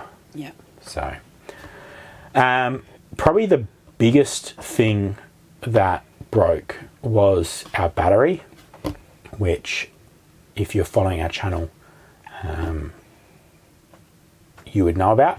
We had a iTech World 120X Pro lithium battery, which is pretty much brand new, and we hadn't even really started barely any of the corrugations, and it failed. And it probably is just a bad one. You always get the odd bad product when manufacturing process. I'm sure lots of people have them and they're okay, but that failed for us, and we've finally got that sorted. And it took a month. Yeah, it took about 4 or 5 weeks from the point that the battery failed, through multiple conversations with Itinerary World and asking them to try and pre-send product, and so that when we arrive in Kununurra, it was there for us. And they didn't want to do that for their own business reasons, and that's fine. And so by the time we could finally get to Kununurra, send it off, had to go via road freight, couldn't go via air freight or anything because it's a battery, so it took a long time to get back down to them. Then they've got their assessment time and everything. So yeah, it was about 5 weeks to get that sorted. And that was our most expensive breakage. I mean, lithium batteries are not cheap. That battery we bought retail for $950, and we eventually had to replace it. And we decided to buy a battery from just a battery world, because there's multiple battery worlds around the country, and we figure, well, hopefully we can just walk into another battery world if we have a problem with our new lithium battery, and hopefully we'll be able to get something resolved quicker, because that was definitely something that This took too long to get fixed. And when you're relying on, like, we're just lucky that we had 2 batteries in the car and we could pull one out of the car, but if you only had one in the car, you'd have to go and stay at a caravan park and pay for $240. Otherwise, you have to get your battery sorted out immediately, and there's just nothing in the Kimberley to do that. On the Gibb, nothing on the Gibb. there's no for sure. batteries. Yeah. You cannot buy a battery on the Gibb. Yeah. So, yeah, you do a battery and that's it, you're done. So, but yeah, that was our most expensive breakage. But we were able to overcome it and temporarily get around it, and we were lucky that we got a good run of weather, as you normally do in the dry season. So we had plenty of sun, and so therefore plenty of solar, which managed to help limp us along until we got to the We made it. end of it. So yeah, in our upcoming episodes, you will see that we're still sort of talking about our battery, because it's still not resolved at that point. And you'll get to see what we eventually purchase in a couple of weeks. So, but yeah, all right. Next bit. What's one thing, Jackie, that you wouldn't do again on the Gibb? One thing, it's not technically on the Gibb, it's just off the Gibb, but it is something that you have to go on the Gibb to do, would be Mitchell Falls. I don't think I would do it again. I think it's just been really heavily commercialised, and it's a long detour, and it's an expensive detour, and I wouldn't do it again. If I could go back and miss anything, it would probably be Mitchell Falls. As spectacular as it is, I wouldn't do it again if I was doing the Gibb again. I wouldn't worry about it. If I wouldn't go up there solely for Mitchell Falls. No. If you were going up to do Columbaroo and Honeymoon Bay and all of that sort of thing, by all means drop by, do it. I mean, it's a long walk to just drop by and do, but by all means do it. Yeah. But yeah, it was just, I wouldn't worry about it. I would say exactly the same thing.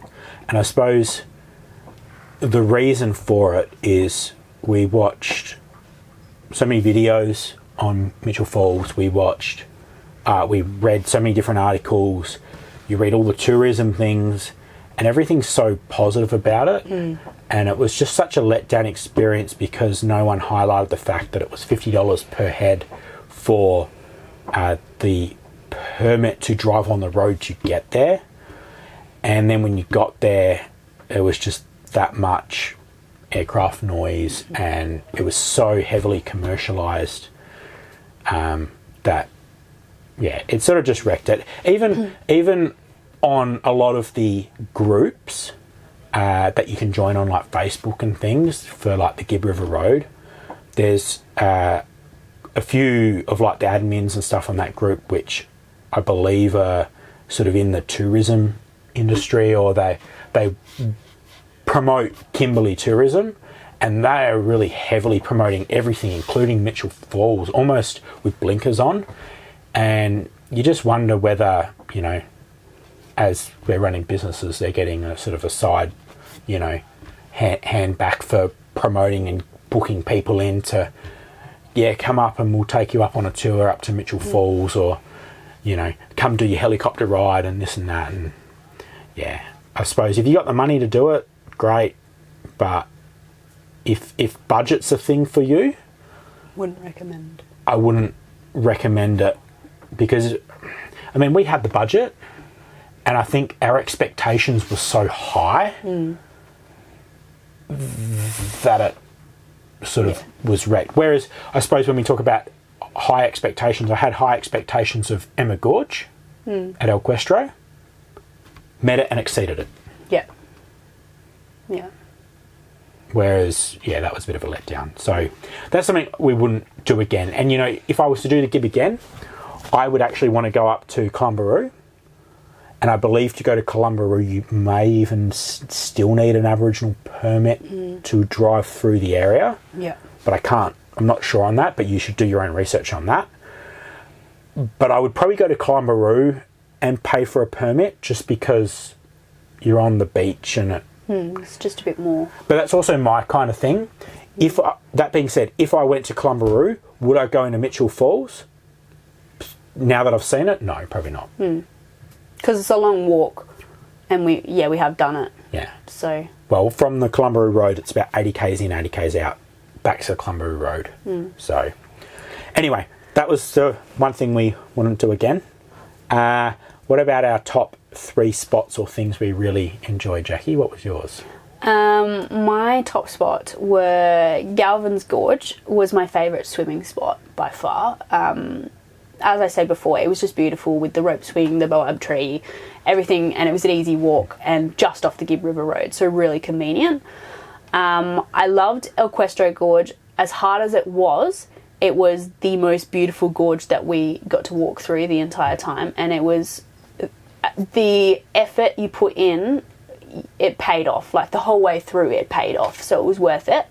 And then I guess my other favourite spot, I've actually chosen a station stay for my third favourite, which was actually Mount Elizabeth. I think, again, it was because we didn't know much about it, but it was just a really beautiful spot. Beautiful grass, plenty of space, like you were really spread out. And the staff were nice. Staff were absolutely lovely. The dinner they put on was fantastic. It was just... I just really enjoyed it. I think one of the things that was good about that was the dinner they put on was for 30 to 40 guests. Now, the station was pretty quiet because it's not heavily advertised, so it's not so commercially driven like some of these other attractions. So the staff actually, they got time and they'll speak to you and chat with you. They were lovely. And it was just a genuine... Like they knew and remembered your name, and yeah, just... It wasn't fancy, it was wholesome, I think. Yeah. So, which was nice. Yeah. What were your top 3? Mine were... El Questro Gorge was the best gorge on the Gibb. And I'll expand a bit more on that. So you can do like tours with like the El Questro station staff and stuff. You can book tours through them to do certain things if you don't want to do it yourself. Those tours run to the halfway pool, which is the class 4 half of that El Questro Gorge walk. After that, it's really, if you game, you go on and do the second half, which is the really hard class 5 bit. And it is untouched. There is, a handful of, little blue markers that sort of give you the general direction of where you got to walk. I mean, it's pretty obvious because it's a gorge and it's quite narrow as well. Yeah. So you pretty much pick your best line and go for it. But it's big boulders, so where you're walking, even though I'm sure there's been hundreds of people do that walk over the years, it doesn't have that trodden path feel because it's big boulders. So you feel like you're walking through somewhere that genuinely is untouched, and the water in that gorge is the clearest water I've ever seen. It is so crystal clear and untouched. If you go into Emma Gorge, which is crystal clear and untouched, it makes Emma Gorge look like it was a muddy pool, right? And Emma Gorge is like pristine, but this is just another level. Yeah. And I think we hadn't heard much about it. We'd never really seen anyone do it, didn't really know what it was, and we didn't have any expectations. We almost didn't do it because the station staff, when I rolled in, said, "Oh, look, here's your list of gorges and da-da-da-da. Don't do El Cuestro unless you're super confident because it's really hard." Yeah. And so we almost didn't do it, and I am so glad we did. So that was my number one. Number two, I would probably share Galvin's or Emma Gorge. And then I actually really like staying at the lookout we stayed on, which was the second night for us on the Gibb River Road, which was the Wanamin Miliwundi range lookout. And that was just because it was free, which was great. We didn't pay anything. But also it was just, we got a really nice weather with really low winds, and it was just an expansive look out over the entire plain down to like the Bell Gorge area. And it was cool. You just could hear the galahs squawking at each other as they flew across the plain, and you could see them, and you could hear just the sound of life. And it was really nice. So yeah, that would be my three. Yeah. All right. Things we wished we knew prior to going. And I felt like we had a really good, like, comprehensive knowledge base of the Gibb from all our research prior to going. And there were still things we didn't know. So what was one thing, Jackie, that we wished we knew prior to going? I mean, we're not going to harp on about it too much again, but the Aboriginal pass for Mitchell Falls, we didn't know about that. I don't think we need to say anything else about that because we've already touched on it. All the other roads you don't need permits for. It's free travel, you drive through. Yeah. You're not that remote in terms of there's plenty of people around. As long as you're not going off and making your own bush track somewhere, generally you will pass people through the day. I don't think there was a single day where we didn't pass at least 6 or 7 people. Yeah. And if you're going to designated campgrounds, there's always people there. Always. Even when it's quiet, there'll be 4 people, 5 people in the campground.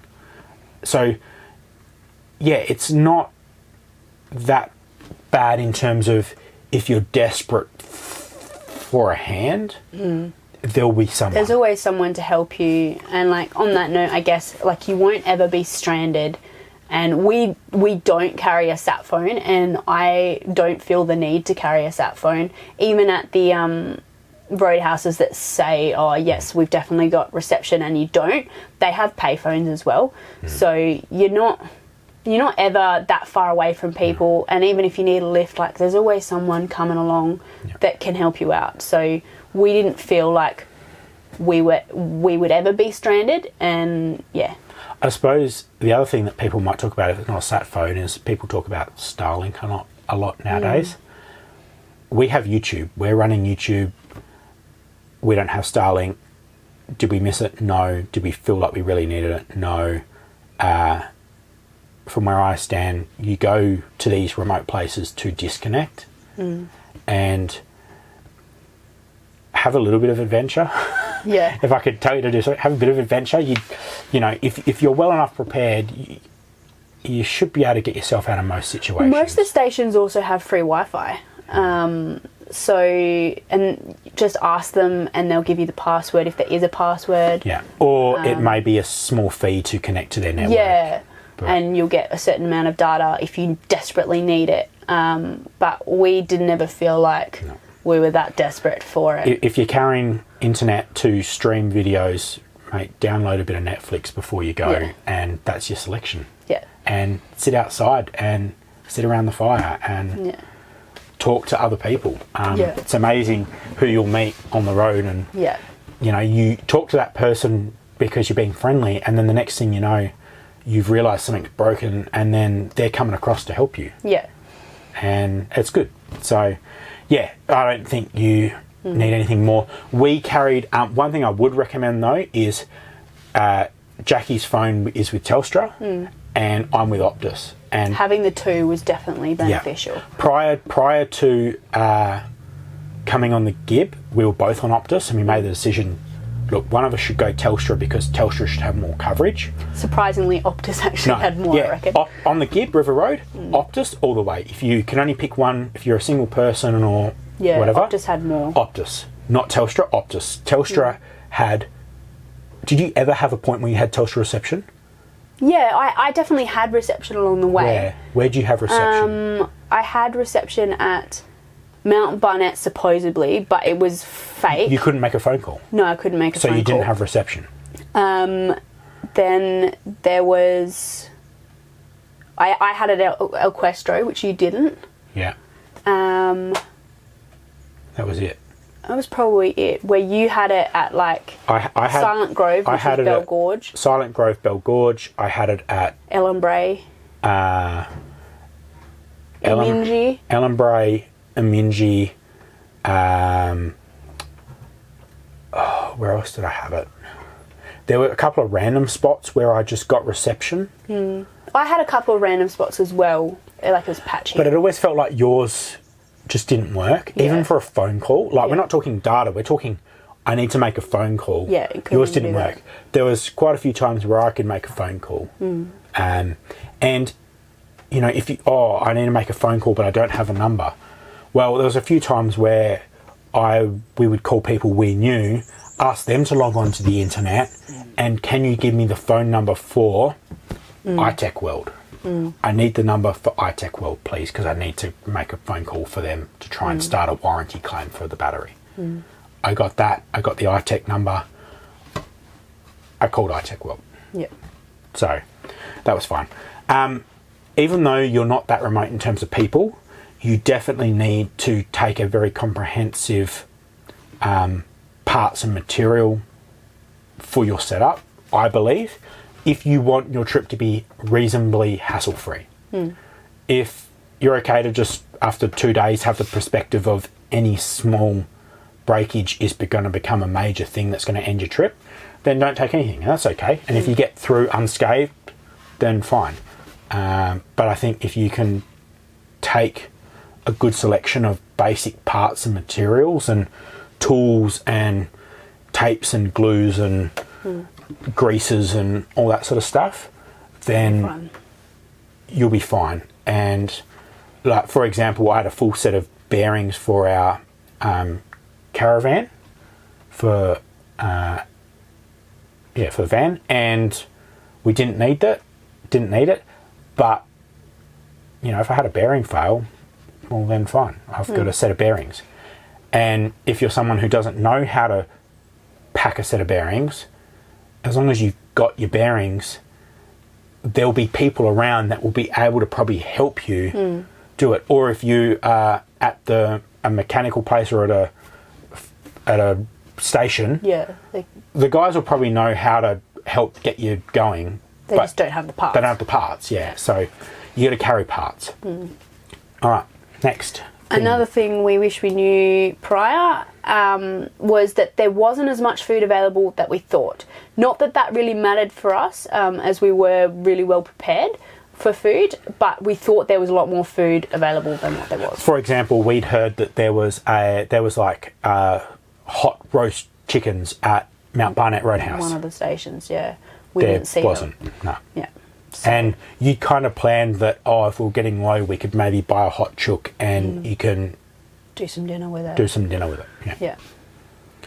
Yeah. What was available was, minimal. I wouldn't be relying on it. 2 carrots and 3 potatoes and a bit of chuck mince and a bar of chocolate. a bar of chocolate and a packet of Smith's salt and vinegar chips. Yeah. Nothing much. No. All right. So, final bit. Thing everyone wants to know, if you're planning a trip up to the Gibb River Road and going through it, what's it going to cost? Well, this is what it cost us, and this is just from Derby to Kununurra, everything in between. So fuel, accommodation, food, eating out, and the cost of like fixing things afterwards as well. It's all rolled into this. All your national parks pass bits and pieces, anything that's incidental as rolled in, but it doesn't include the cost of actually getting to the Gibb. So obviously, depending on where you live, your costs will be different, so you'll have to equate for that. All right, so what did it cost us, Jackie? Just over $3,200. So that worked out to be roughly $187 per night, if you wanted to look at it that way, over the course of 18 nights. Or if you wanted to look at it per attraction, per gorge, per walk, whatever, we did 13 all up, including Mitchell Falls. So for the average of the 12 different walks, it cost us $234.88 per attraction. However, what about Mitchell Falls, Jackie? Well, Mitchell Falls itself cost us almost $400, $383.97. Yeah. And that excludes the cost of a National Parks Pass, which you need to go into the actual Mitchell Falls National Park. Yep. Because we've got an annual pass, we have discounted that because we've used it in other passes. Yeah. And it also excludes things that we broke for Mitchell's, because we did break a couple of things on our way up there. So that's purely fuel, permits, camp fees. Yeah. Yeah. So if your average thing on the Gibbs costing you $235 to go and see, Mitchell costs almost $384. Yeah. So it's significantly more outlay, and I suppose that was another reason we were disappointed, is it cost a lot to get there, and then we were disappointed. So, but for the 13 attractions, if you balance Mitchell's out across everything, it was $247.58 per attraction. Yeah. So, but yeah, the big number, $3,218.50. That was a fuel in that was like $1,100 just for fuel. Yeah. And we did something like 1,800 kilometers or something. Is that right? That sounds like a lot. Yeah. No, it was about that, because by the time you go across the Gibb, you're going in and out. I mean, we did 100 Ks just at El Cuestro station. So 1,800 Ks is really easy to do. Yeah, so it's quite a lot of kilometres. So, and fuel's obviously at a premium. So yeah, it was quite a bit, and we don't drink, so that is not including grog money. We also don't have coffee or tea. We're a very strange pair. We are. So we're the same though. We are the same. So yeah, if you don't have you got the cost of alcohol on top of that. You've got the cost of, if you have desperate for a barista made coffee. We didn't eat out very much. Like, we had some scones at Ellen Bray, we had a sausage roll at Mount Barnett, and we had the Mount Elizabeth dinner, which was $40 a head. and we had dinner at El Cuestro, which was $150 for both of us. That was very expensive. So, we only spent about $300 on eating out, which only $300, but that we didn't do it very much. It didn't feel like we'd eaten out much, but when Jackie said to me that was the cost of eating out, I was like, flip. It was because it adds up so quick, and I felt like we only went out, twice, Mount Elizabeth and Ellembray, and then, El Cuestro and Mount Elizabeth. But we bought a couple of scones at Ellembray and... It just all adds up, and when I told Josh the final figure for Gibb, he was shocked that it cost that much. Because we've been tracking, Jackie's been tracking everything that we've been spending so far this trip, and I was surprised at how much when she told me how much WA had cost us, and I was like, how? And then the Gibb is $3,200 for 18 nights, so that's, I suppose, where if you can free camp or whatnot, you're saving yourself $30, $40 a night, and it adds up really quickly. So it's expensive. It is. But anyway, that is all we have got to share with you. If you've watched to this point, well done. We hope you found it interesting and helpful. And by all means, if you want to know something more about our Gibb River Road experience, please put it in the comments, and we'll be sure to reply to you. Yeah, for and sure. go from there. So, it's all up. It was a really, really good experience. Loved it. Absolutely loved it. And I think the key to it was being prepared in terms of having the right spare parts and tools and stuff for when things broke, but also food prep and food's a massive one. Using not overspending on our food and trying to eat as much as we could here to limit our eating out costs, because $300 for really what feels like 2 or 3 like eating out experiences. Very expensive. I couldn't imagine if we started buying hot chips and burgers and every second day, coffees and all the time. Be very expensive. So anyway, that's it. Thank you for watching, and please feel free to like and subscribe if you'd like to see where we get up to. We've got some really, really good content coming as we start to head across the country through the Northern Territory into Queensland and beyond. And it's exciting, mate. Exciting to see what the rest of the country has to offer. So, but until then, hope you have a good rest of your day, afternoon, night, and we'll see you in the next one. See ya.